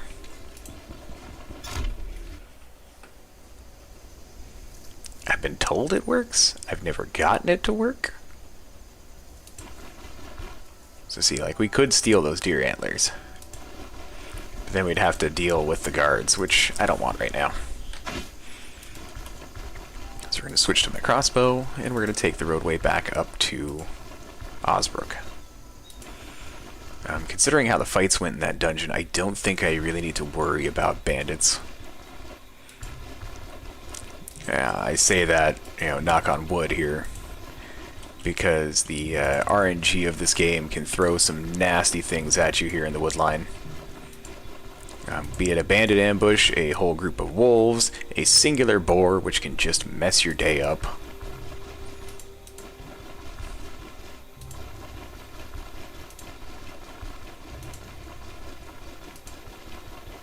Well, it looks like right now we're just getting lucky.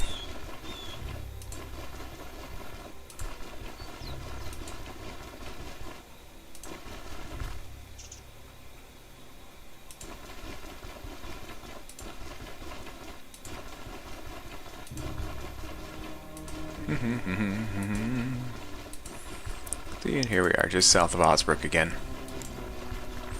Ah, I didn't think about it. Something I should have done before I came back up here. Back over near the Drunken Woodsman, there is actually something you can pick up. It's a carpenter's plane. If you're familiar with what a plane is at all, it's a tool that carpenters can use to smooth out wood. Used them plenty of time in the past myself. Beside the point, though. So you find a particular card, it's got some bandits on it, you mess up those bandits, and you take the plane. The plane you then turn into the carpenter here in town, for a reason that I will hopefully be able to show you here shortly. So let's see, is there anything I need to stash here? We're going to go ahead and stash that. I can't remember if I need the bolt of cloth. I think I'm just going to sell it for now. We'll stash the oil and the charcoal chunks, because those do come in handy later too. And we're going to hold on to the potion because I want to identify it.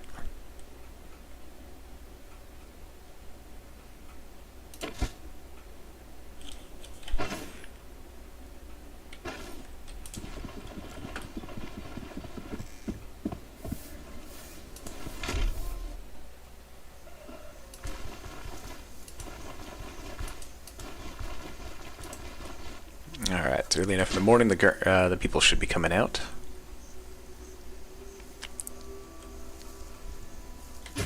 There we are.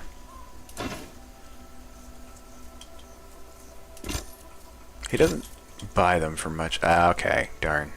I was hoping, but...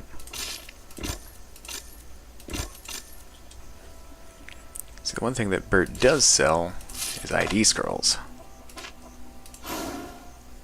Fortifying Peasant's Ash. I mean, it's better than nothing.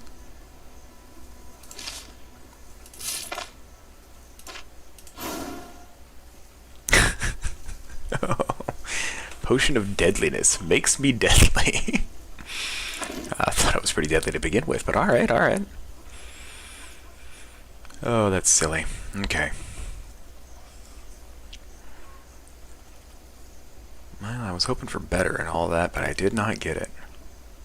This is something we're going to grab, so we don't have that pain issue next time.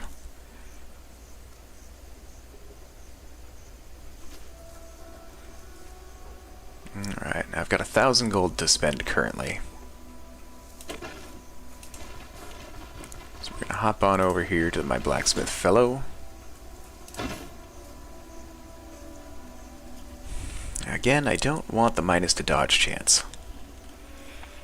That is something I would like to keep high if I can.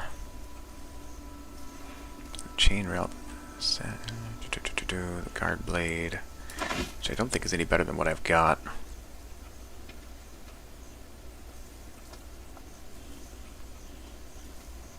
Yeah, it's okay.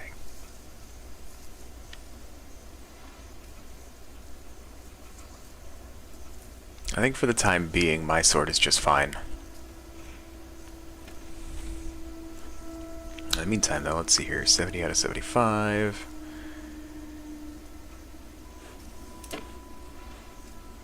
I'm really glad that they've lowered the cost to repair stuff. That was one of the biggest issues I had in the early game in the last playthrough I had.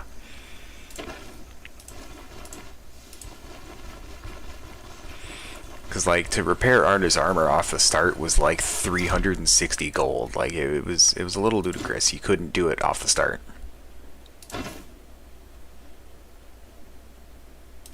Yeah, alright. So we got gloves. We've got a mildly broken peasant sash, which is better than any other option I have at the moment, I suppose. So we'll get him to repair that. I'll just go ahead and put that on.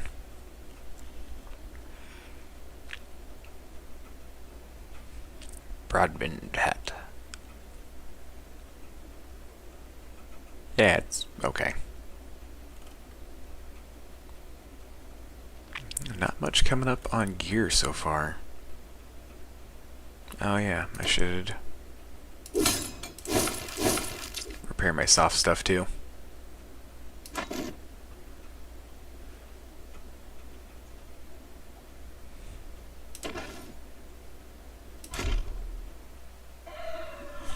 How's that shield doing? Just fine. I'm actually pretty alright with that shield for the most part. It is a tier 1, yeah, sure. I mean, it's okay. Let's go see if the carpenter's got something better. I've got gold to spend right now.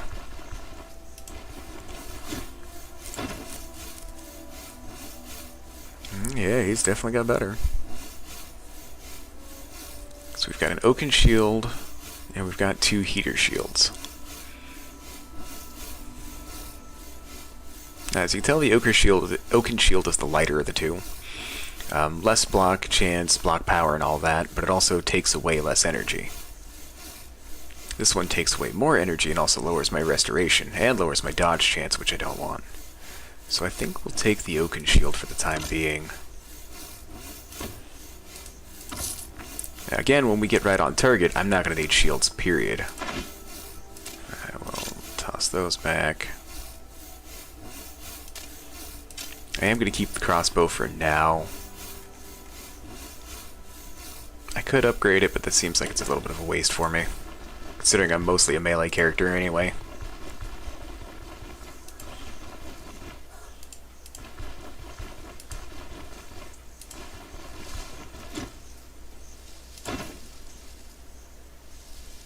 We got that. Well, we'll just get another one. And I've got more of the healing cells back in the room, so I don't gotta worry about that. I got 2 splints, which honestly might be a little bit much.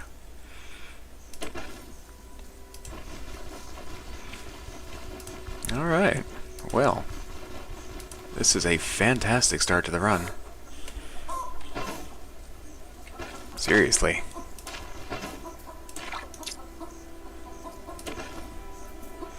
So what can I do now? I think I might go get that plane real quick.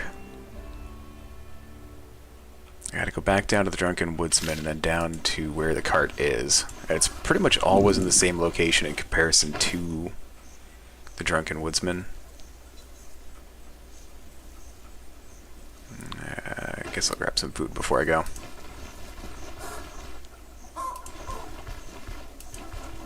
Not that far to the Drunken Woodsman, but I'm also right here, so... why not? I also need to save. You never know.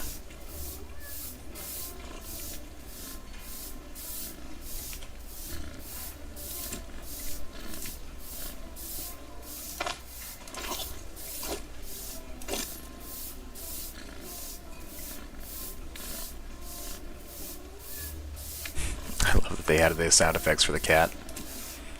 Alright, we'll take that too. Alright, we're gonna rest though. Try and get up some of that fatigue there. Because yes, your character does get fatigued.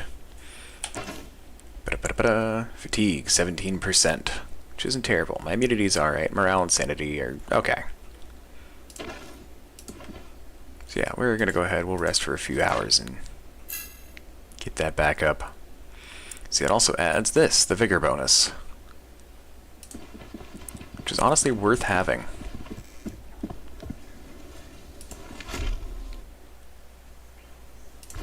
Okay, onward, let's go south.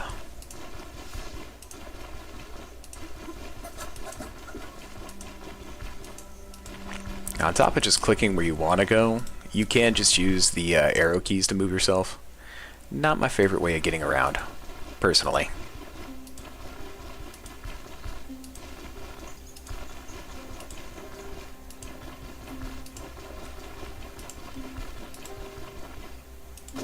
Don't mind if I do. Now, I did mention earlier that for the most part, I don't like traveling on roadways because you can run into bandit ambushes or other things. It's typically where they spawn the most. At the moment I'm doing it, well, because honestly I've got a little confidence in this build. Might be getting a little cocky on it, probably gonna get myself killed. But that's alright, that's part of the game. You live and learn. What was that movie line again? Live, die, live again.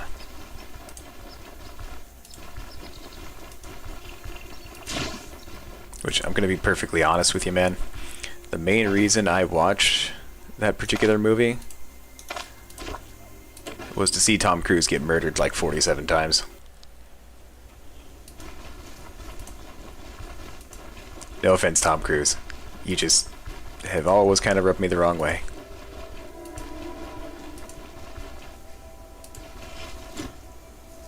What are you selling? Okay, yeah, he's a hunter. It's typical stuff.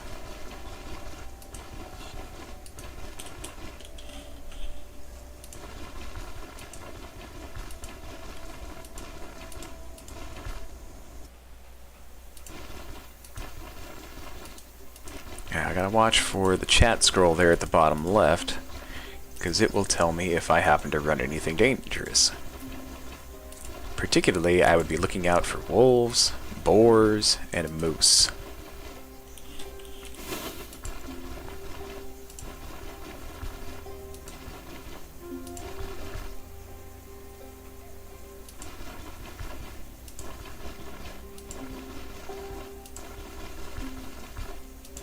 Alright, oh, there we are. Okay, just some small level brigands.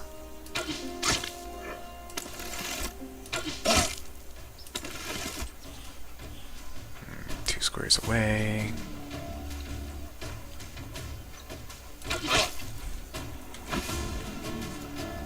Weapon.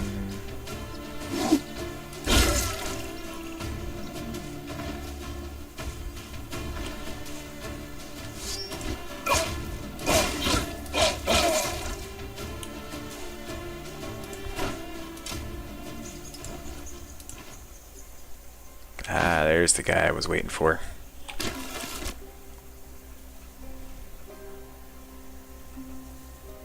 Two-handed axemen can be a bit of a pain. We're going to scoot back here, we're going to shout.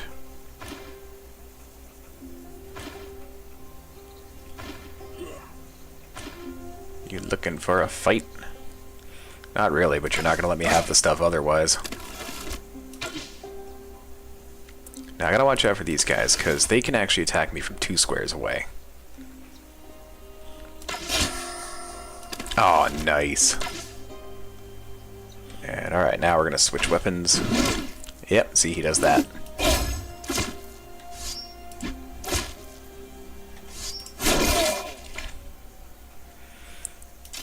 The two-handed axe guys can really hurt you here in the early game. And I mean that, really hurt you. And there's some more of them. This is the reason I keep kiting people. I'm probably not going to get away with catching only one of these guys, but I'm going to try. Nope, I got them both. No. Excellent.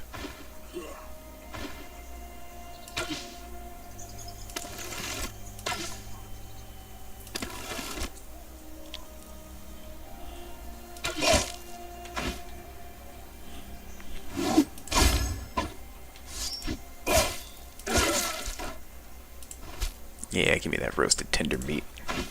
You jackanape.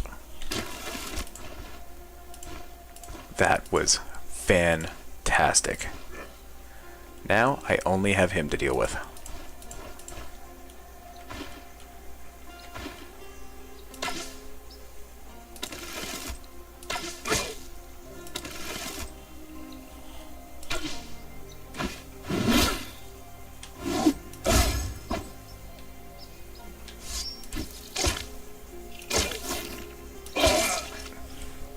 I am also bleeding from my chest. You jerk.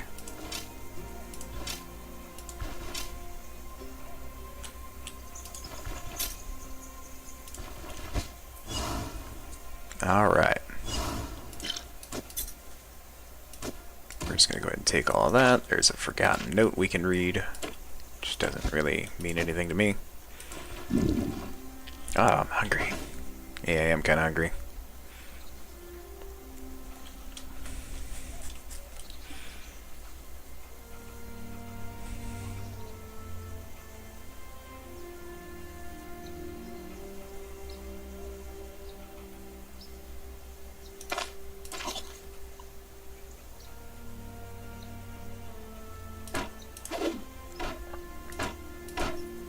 Cudgel doesn't sell worth a damn. Lumberjack axes do. Broken.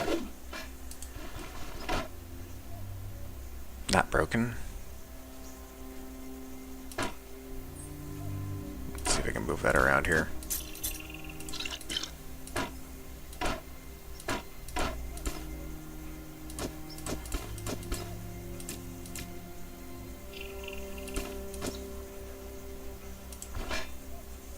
Hey, that one's not broken. Cool, we'll take it.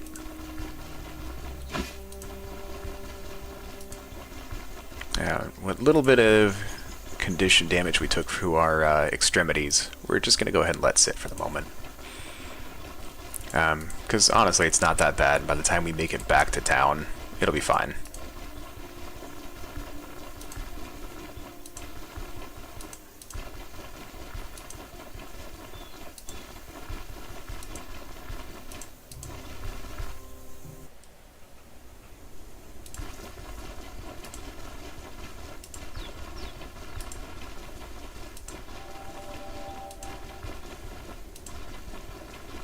Just gonna go ahead and cruise right on through, heading back up to Osbrook.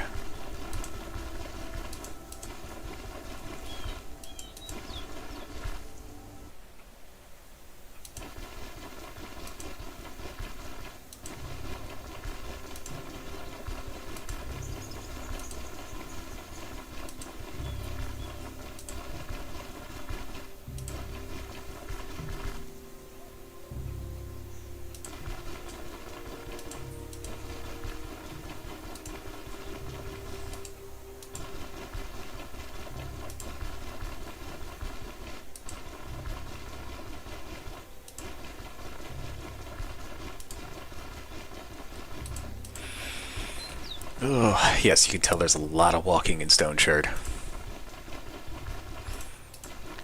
Think Lord of the Rings and try and make it more fun for yourself.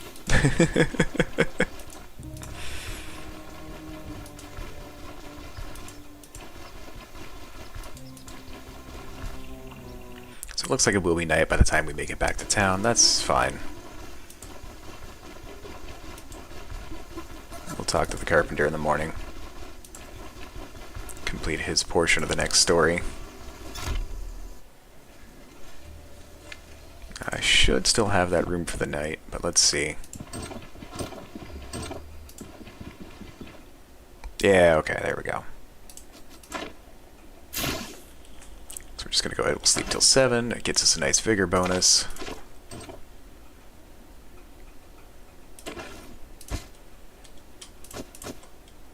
Put that in there.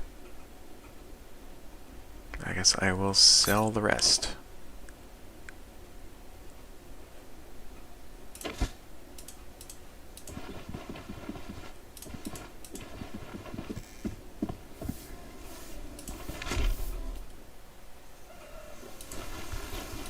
It's raining. So even the rain has mechanics in this game, which I love this so much. Okay, he doesn't want to buy that. The carpenter will. Oh, I had another set of nails. I'll just hold on to him for the moment. Or maybe not. Don't mind me.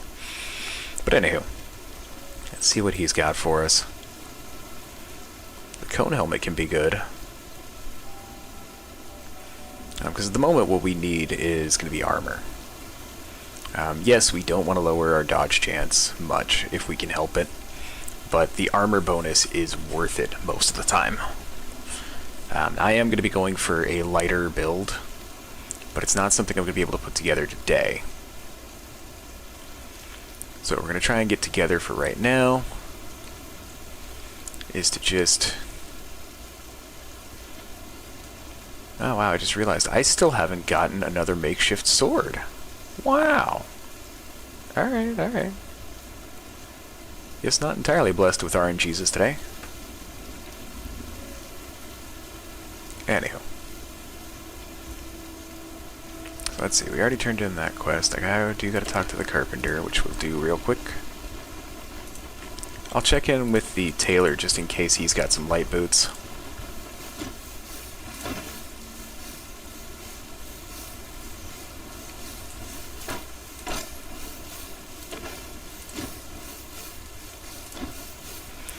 Here's your plane. So that's the reason we went down to the cart to go get it.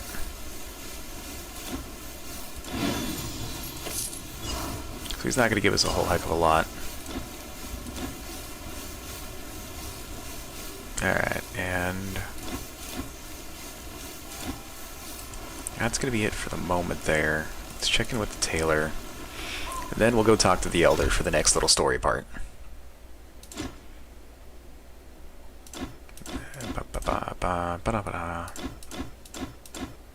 Yeah, sexist jerk. Ah, see, there we go. Light boots. See, bonus to dodge chance, which that I want. Because we are building for dodge.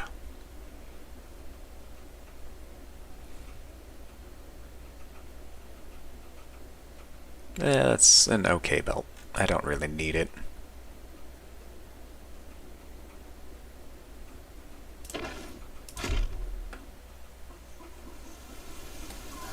Scroll, and to the elder.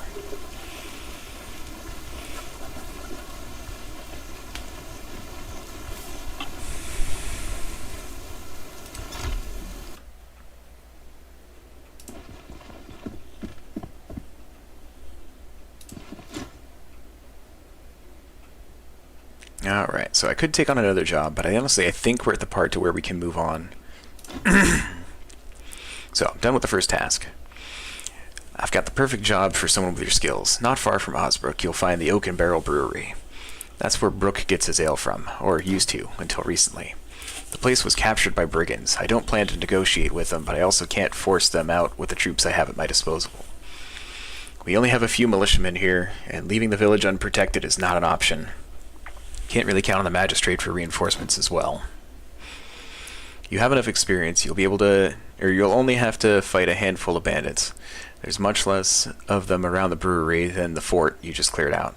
If you succeed, the cart and horse is yours. We don't know much either. A few days ago, Brooks sent a cart to the brewery to purchase another shipment of ale, but the driver returned terrified and empty-handed. Told us he spotted a group of bandits milling around the building.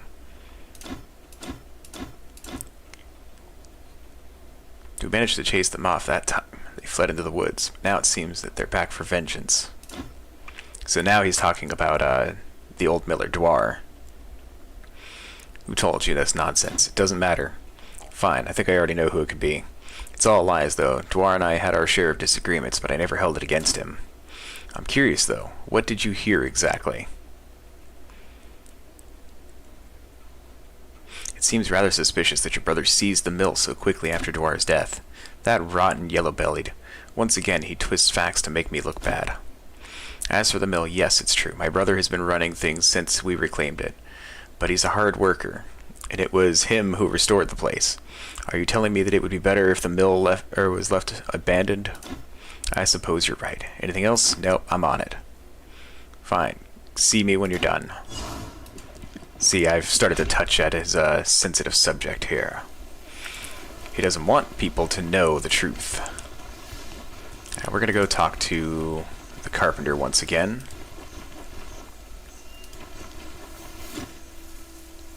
Hey, about Dwar. Dwar? What Dwar? Don't play dumb. The Dwar you mentioned yourself. Who is he and what happened to him? I never heard about any Dwars. Just mind your own business and stop sticking your nose into mine.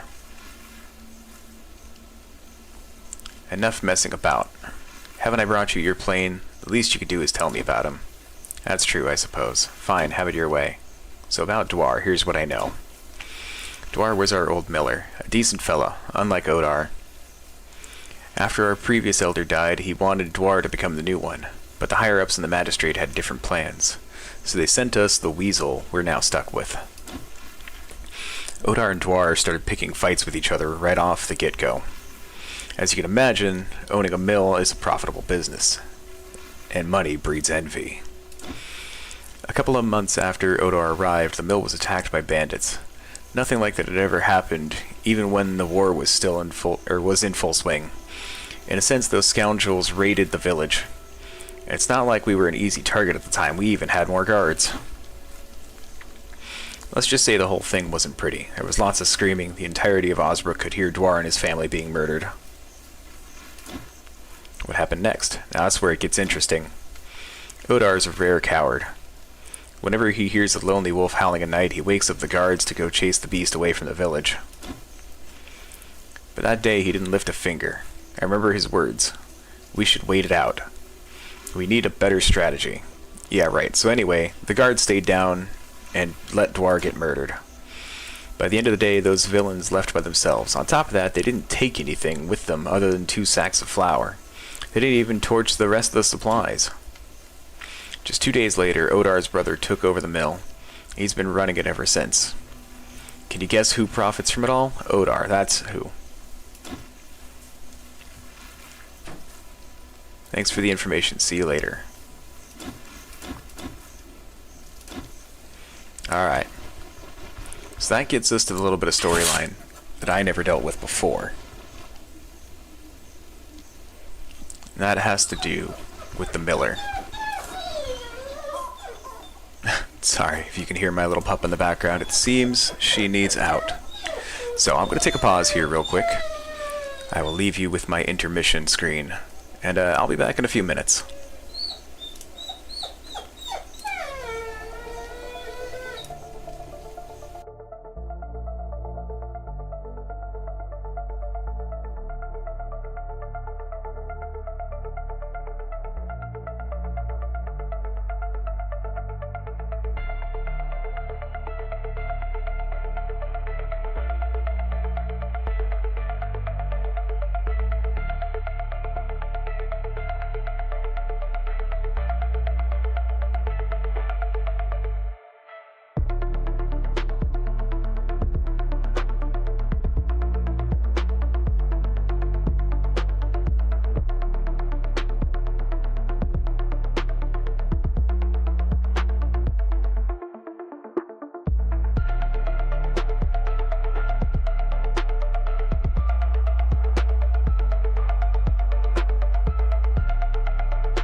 Alright, folks. I'm back.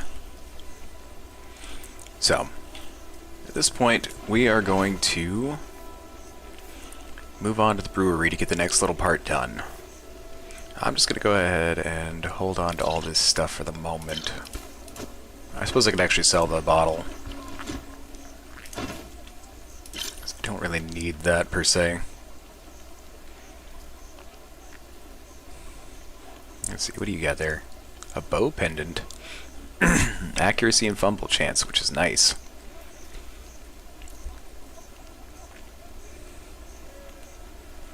And nothing else that's all that really interesting to me.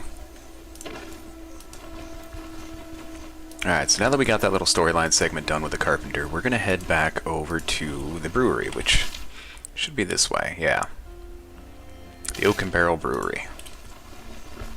You'll see why I did all that extra running around here pretty shortly.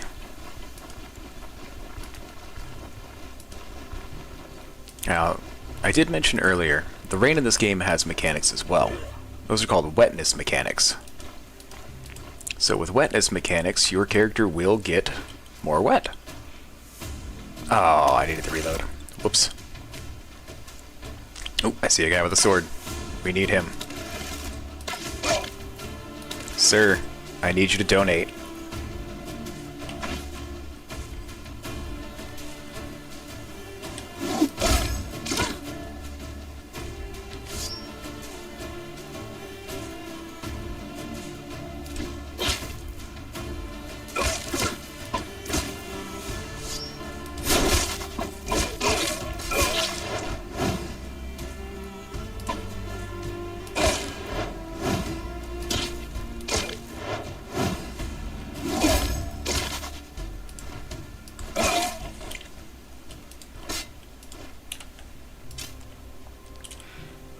Alright, but yeah, so what I was saying, wetness mechanics.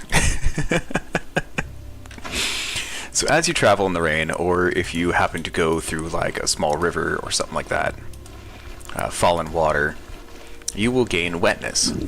Wetness affects lots of things. It affects your fire resistance, frost resistance, shock resistance. At higher levels, it can also give you worse issues with backfire chance on certain spells. It will also give you fumble chances. It can affect your gear, like your metal gear can start rusting if it is wet for too long. Now, it hasn't been much of an issue so far in the playthrough because I have a cloak. And having a cloak makes certain that your wetness can never get above level 1. I know, fantastic, right? It does come with a little bit of balance, too. In having a cloak, I'm limited to the inventory that I have on me. The other option is that I could use a backpack instead. A backpack allows me to carry more stuff, at the cost of having to suffer wetness when it rains. There's ways around that, too. If you get a large enough backpack, you can carry the cloak inside of there and then swap it in and out. But that runs into the issue of trying to balance that inventory. There's an archer in this group. Okay.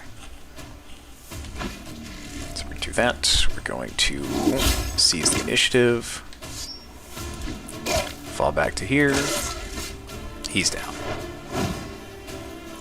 Oh, okay. Okay. Yep, I got him with a bleed.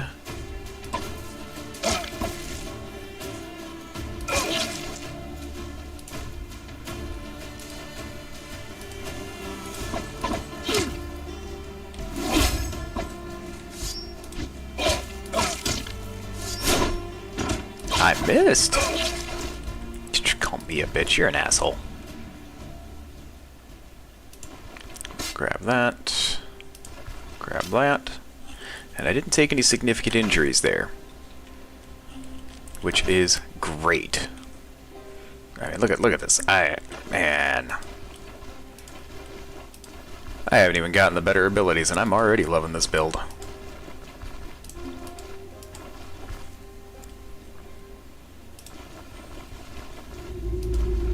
Alright, here we are. Okay. Hey, you, don't take another step or we'll break your legs. See, now, if I hadn't talked to the carpenter already, I would have these two options only. I would either have, like, hey, let's fight, duke it out. In which case, I end up fighting, like, 5 or 6 of these dudes. They can hurt you. I mean, they're not any worse than what you fought back in the bandit camp place. But instead, since we've talked to the carpenter, we're like, hey, whoa, hold on. You don't look like bandits. What bandits? And who the hell are you? Why should I answer your questions? Odar, the Elder of Osbrook, sent me to liberate this brewery from brigands who captured it. What? Brigands? Hey lads, did you hear that? Turns out we're the brigands. Ha ha ha. I like him, he's funny. I'm a mercenary, same as you. We're here to protect the brewery from Odar's men. What are you talking about? It's a long story and I don't feel like telling it. Look, you should ask Crom. Hey Crom, get over here. We have visitors from Osbrook. What's wrong with you? Did you forget your orders? You're supposed to chase away all visitors. Do not chat with them. Just let me finish. It seems Odar hired a mercenary of his own. She's supposed to clear out brigands, meaning us, from the brewery. I see. Yeah, that sounds like Odar, alright. So so you're the one he sent. That's correct. The name is Crom. I'm the owner of this place. Me and my son have been running the brewery after my father passed away. Everything was fine until that thrice accursed Odar became Osbrook's elder. The bastard would sell his own mother if the price was right. And I refused to give him a cut of my profits. You see where I'm getting at. At first he tried to butter me up. He suggested posting some village guards here for protection. Then he tried to send their carpenter to make repairs. For a price, of course. But why would I agree to any of that if I already have everything I need? Once he realized the carrot didn't work, he used the stick. One day I was approached by some goon who told me that these are dangerous times and that it would be a shame if something happened to me and my brewery. Yeah, getting some mobster vibes here finally. That got me thinking, after all. The same thing happened to Dwar, the old miller. But I'm not one to back down.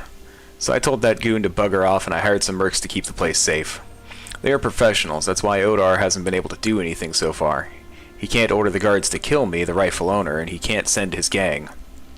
They are no fools, and don't want to risk certain death, so I guess Odar's only option was to trick the mercenaries into doing his dirty work for him. What did he promise you for liberating the brewery, huh? I wonder how much they pay for human life in Osbrook. A cart and 2 horses. Never expected things to get this dire. Folks murdering each other over something this small. Listen, how about you get rid of Odar's gang? I think I know where their hideout is. In return, I'll give you the cart and horses. Nowadays, I don't have the luxury of leaving the brewery, so I don't need the cart anyway. As for the horses, I'll buy new ones. It's a small price for peace of mind. I doubt Odar will be able to threaten us anymore without his thugs.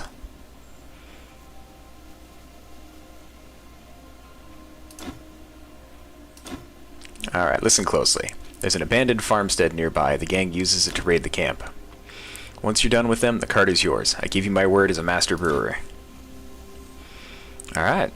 So that's new to me. Genuinely, I have never known this to be a thing. So that's... okay, so I gotta go north and east 1 step. And all the previous playthroughs that I have done, I came here, I murdered, I went back to Odar, I got my cart. So I didn't know that there was actually a different option here. I wonder how much more of this they snuck into the game while I was gone.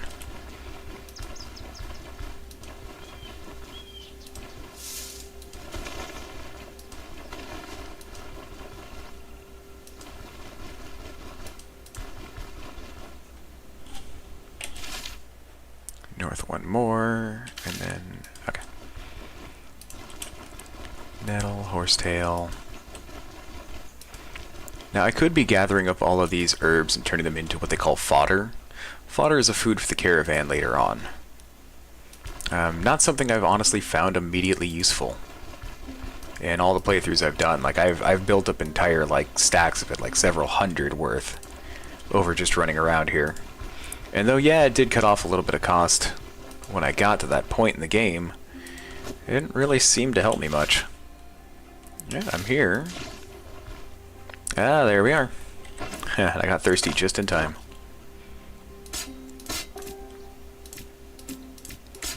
Let's move some of this around. Let's see how my hunger is. Hunger's 19%. I'm going to want to eat before I go in there. Just get that right out of the way.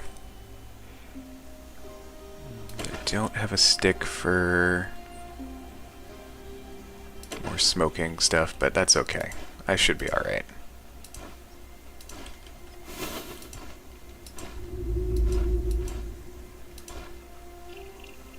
There they are. Alright, so how many did we drag? 2? I can deal with 2. What are you guys, twins? What the crap? You just block a bolt with that spear?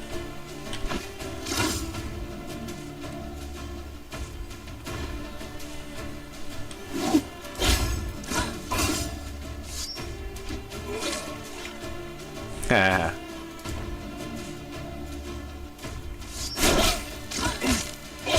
Good, I got a bleed on him. Der Viren.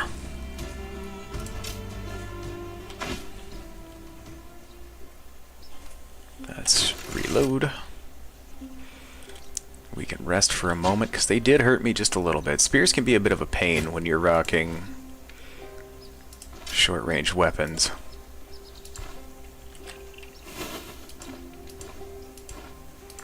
Sometimes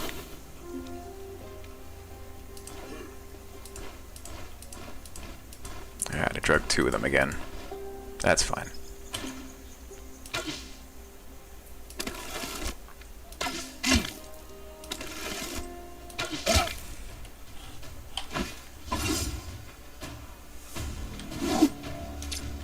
Wait.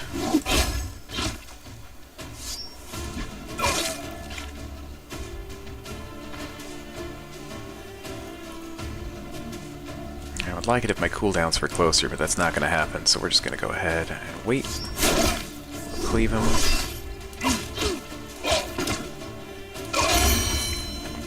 Nice. Hey, you had a coin on him. Should have kept that coin with you for the boatman. We're going to dump into agility as normal, because I want to build that up quick. Now,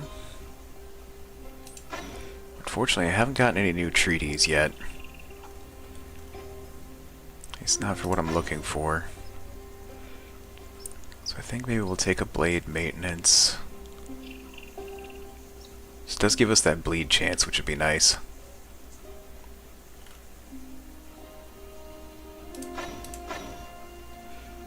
Dual wielding, which I'm not doing. Warfare. I could use setup. Stances and maneuvers, or skipping a turn, changing loadouts, all of which I do fairly regularly.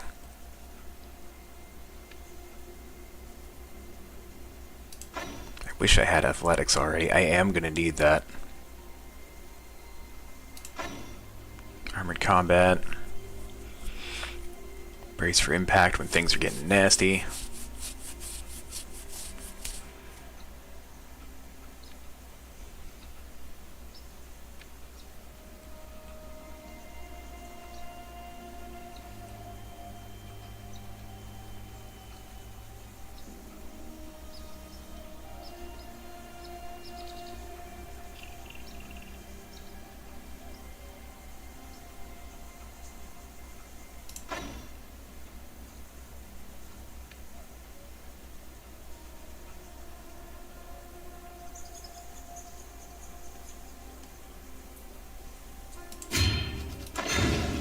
Yeah, we'll take setup.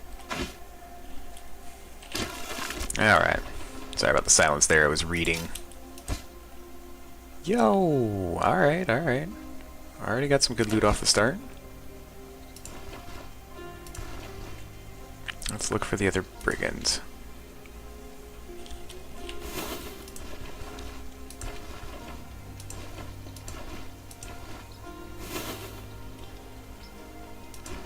The rest of them must be in the house, huh?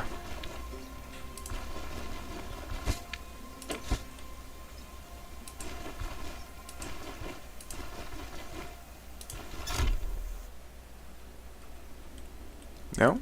Alright. Smudged note. You do what you want, but until Odar pays at least 1,000 crowns, I won't set a foot in that brewery. Did you see his guards? They will gut us in moments. Let Crom and Odar fight it out themselves. It's not worth my words. Yeah.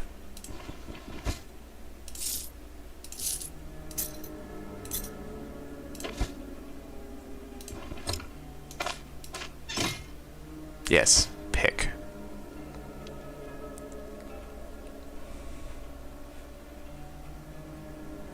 I don't have anything that's really damaged yet. At least not cloth-wise. Take that. I forgot to sell my valuables again. I keep doing that. Eat that, eat that, eat that. I don't need all of this flea wart.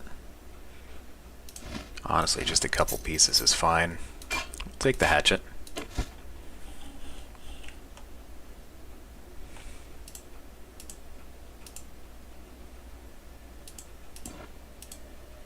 Can't rest. Okay.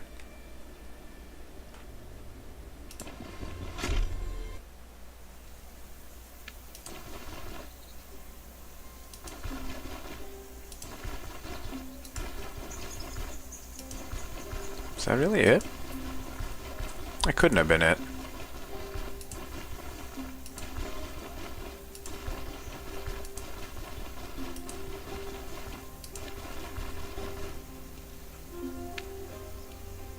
That couldn't have been it.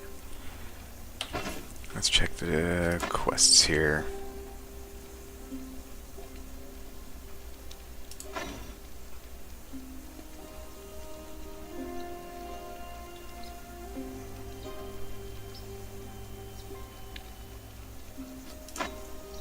Oh. Return to brewery for a reward. Okay. Well, yeah, I guess that was that easy. Alright, alright. Well, I'm gonna see about taking some of this loot here. We'll just eat that for now. Toss the hemp. Eat the potato. I only need one of the swords to finish up the quest for the blacksmith. I can leave the plate. It's not exactly high value. I get a free one with every time that I buy food, too. The pot there was a big one. Another bottle of oil. Man.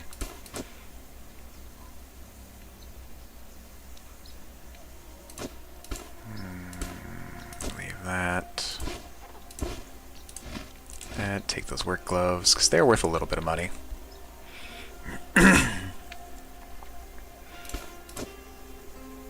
And let's move that around, and we'll take the bottle of oil too. And ta-da! Well, heck, that was a lot easier than fighting the guys at the brewery. Holy smokes. I don't know if RNGesus just loves me today or what, but that was genuinely easy.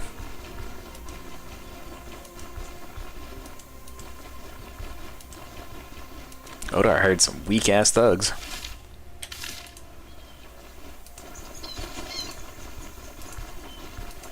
Genuinely some weak thugs.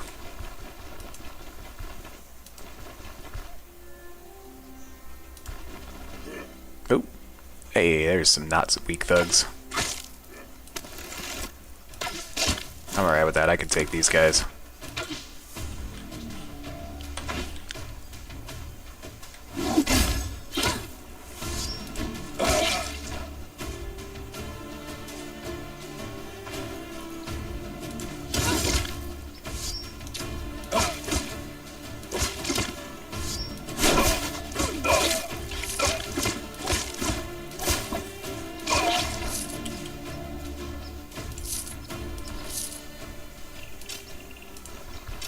To be honest, I didn't really need to fight them. I wanted to fight them.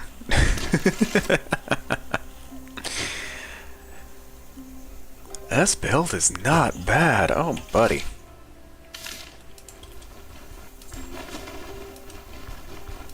Oh, buddy, okay. Back to the brewery.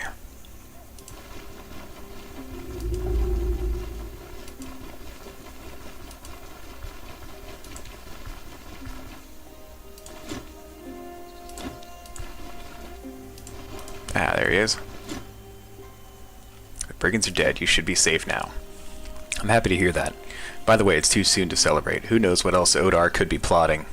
I won't be disbanding my mercenaries anytime soon, but at least I'll sleep better at night. You've earned your reward. Come back in a day or two, and the cart will be ready by then. Also, I was meaning to thank you. You're a decent person, and I don't know how I would have managed without your help. If you ever find yourself in the neighborhood and in need of some beer, come visit.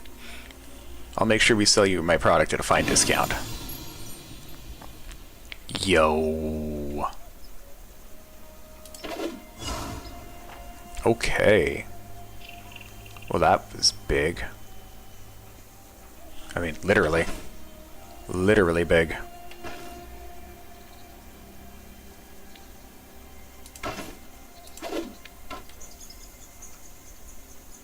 Okay, then. Bother.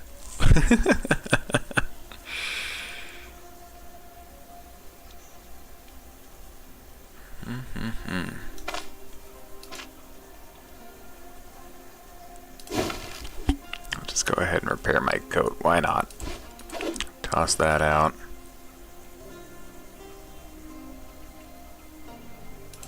Toss the work gloves.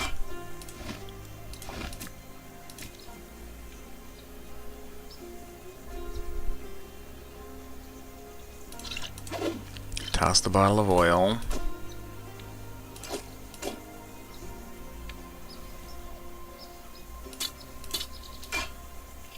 And the hatchet. I need the sword for the quest.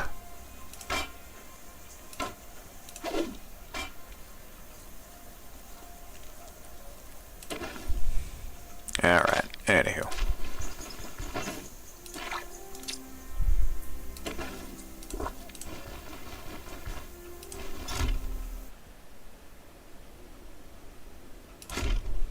Just taking a look. I know that there are things that I can snag inside the brewery itself, but I'm pretty loaded up on stuff right now, so we're gonna go ahead and head back to town. We gotta go talk to Odar real quick.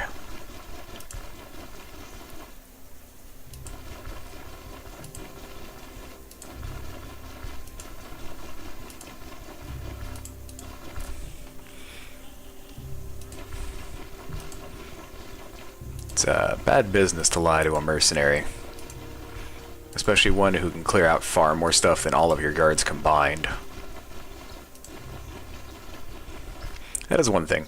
Though this game, you were definitely not the hero by any means. You are a pretty strong mercenary. So yeah, the bodies stick around for a little bit. Over time, they slowly decompose, and then the ravens come and pick them off, and they're gone. Ravens, crows, whatever they are. Alright, so the first thing we're going to do, though, is we are going to head back to the inn. We're going to get some rest and store some stuff.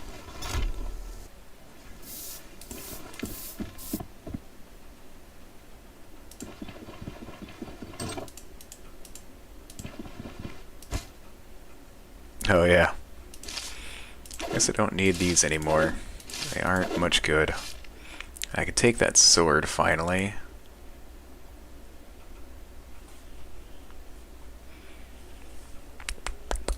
You know what, let's toss these on the ground. We'll put that there. We'll put that there. I don't need the horseshoe. The rest of that's just loot right now. So let's see here. We need... homemade sword, homemade sword.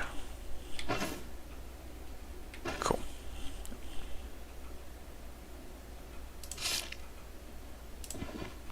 Alright, we're gonna rest. In the morning we'll sell stuff and then deal with Odar.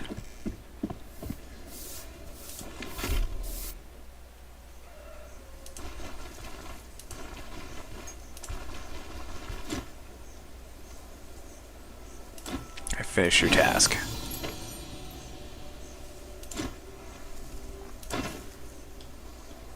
Don't need that, don't need that. I did use one bit of that, but I mean that's alright.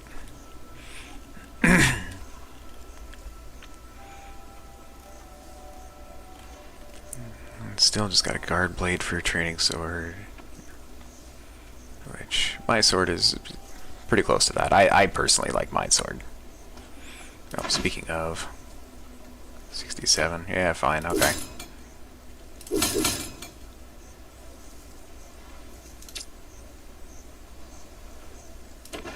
We'll go sell to the tailor.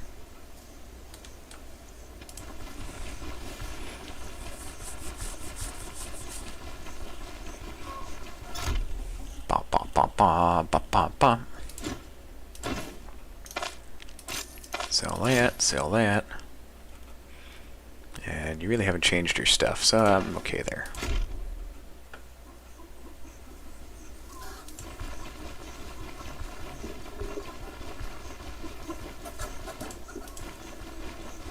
Alright, Odar.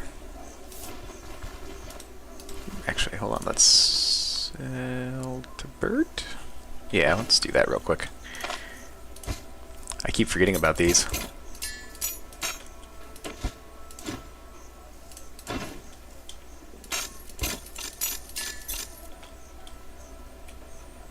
Cool. See, that actually got me a decent chunk of money. I can sell that.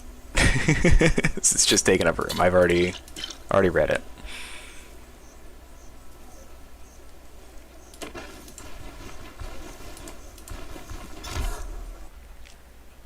Now, the downside about this, if I heard correctly, is that this is going to hurt my reputation here. About the brewery. Well, thought you could pull a fast one on me. What are you talking about? It's a fair deal. Kill the brigands and enough of your games. I've been to the brewery, and I know the truth. How about you enlighten me, then? I know there were no brigands at the brewery. You rub elbows with actual thugs, using them to seize businesses for yourself. Who are you to judge me? You're just a mercenary. You're to do what you're being paid for. In this case, you're being paid to make certain there's no theft, or no one alive in or around that brewery. I'm not obligated to tell you more than you need to know. Let me put it this way. I can get to Bryn even without your cart, and once I'm there, I don't think the magistrate will be too happy to learn that a village elder is running his own gang. Odar opens his mouth to say something, but goes quiet. How much do you want for your silence?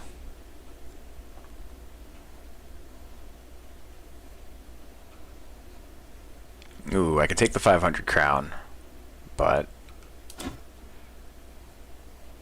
Is that so? Quite a noble gesture for a mercenary. Fine, you win. Tell Crom I'll back off. And trust me, I'll remember your role in all this. Now get out of my sight. Yeah, see? Wow, that did hurt my reputation a little bit.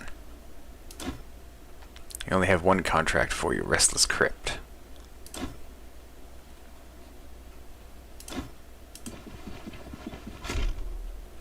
That's okay.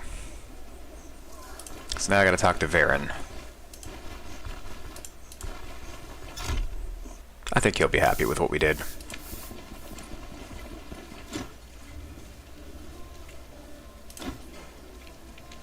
We have to go to the Oak and Barrel Brewery to get it. What the hell? What's it doing there? Why not hide it deep in the woods while they're at it?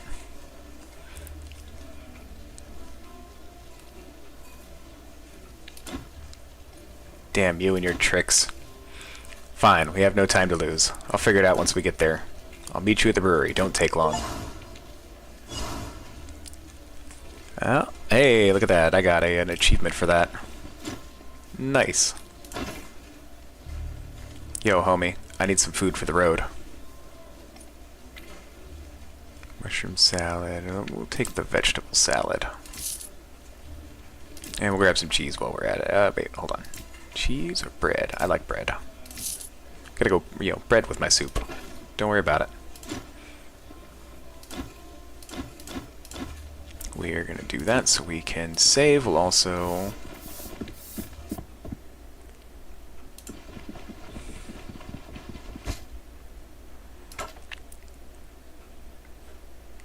Let's see, I'm not going to have room to carry all of this. This is where that backpack would come in handy. So from this point, we are going to go from the Oak and Barrel Brewery all the way to Bryn. And from Bryn, we're going to try and get to Manshire. That's going to be where our next series of quests are.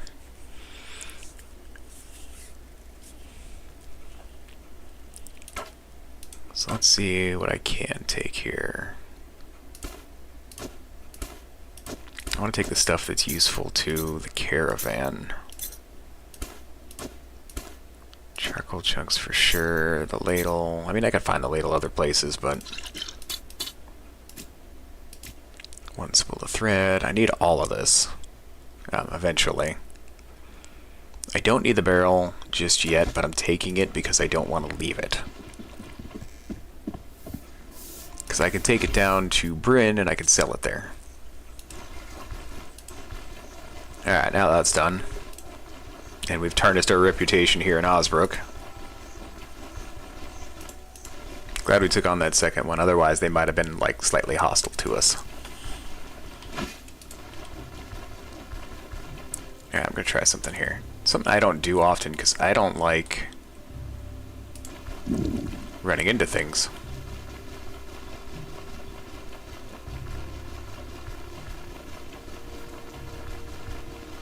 But for longer trips, this does work pretty well.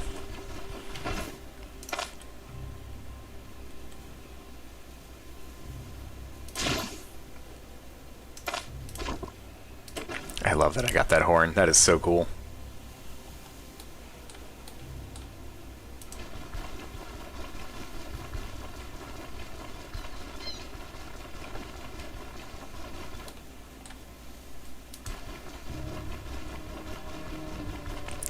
Part of the reason Varen was so pissed about where the cart is because now he has to walk that whole distance with his bust leg.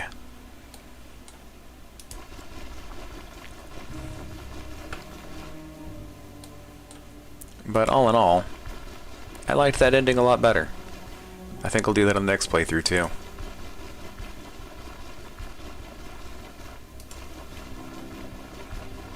Anywho, I think we'll go there, we'll get the cart, get the caravan moving. And once we do, we might go ahead and call it for today. We've been at it almost 3 hours already. Ah, you're finally here. I've just been informed about this whole Odar situation. I gotta admit, he's a scumbag of the highest order. I knew something was off about his generosity. I'm not keen on showering others with praise, but you did a good job bringing that skullduggery to light. Either way, we have our cart. The next stop is Bryn. Let's not drag it out longer than necessary. I can't wait to get my hands on Gwinnell. Let's go. So we pack the cart, and we travel.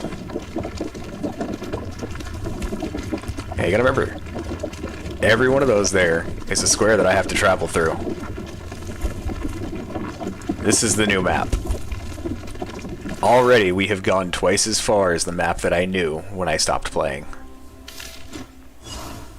Which is a bit nuts. Alright, we are here. Can you see the towers on the horizon? That's the free city of Bryn. You know I used to live there. Let's leave this story for another time. There's still many things that need to be done, but I can manage without you for now. Go on, explore the city, recover your strength. In the meantime, I'll find a suitable place for the horses. I'll meet you at the docks by the Close Harbor Tavern. It's located right next to the city wall. You can't miss it. And he's not wrong. You really can't miss it when you get in there. Well, I mean, you can. It's a huge city. It's a huge, huge city. But yeah. Here, actually, I'll show you. No, actually. We'll leave that for the next session. I am looking to call it for today. So, I hope you guys liked it. Still early on playthroughs for me. But honestly, man, we are off to a fantastic start. We've already got a good number of the skills that we need. I am going to have to find a treaty to get the next ones that I need. At least I think I will. We can buy them here in town, or when we get to Manshire, they should be there too. But we're already starting to build that up. Right on target will be coming up super soon. Warfare, there we are. Right on target. So, we'll get all that built up in the next session. We've had some great rolls, we've got some good luck, and an interesting storyline that I haven't seen before. So I hope you all have enjoyed it. I am going to be doing this again, and hopefully, for as far out as I can, every Sunday. Same bat time, same bat channel, being 8 a.m. Pacific, or, 7 a.m. Alaska. Anywho, hope you all enjoy.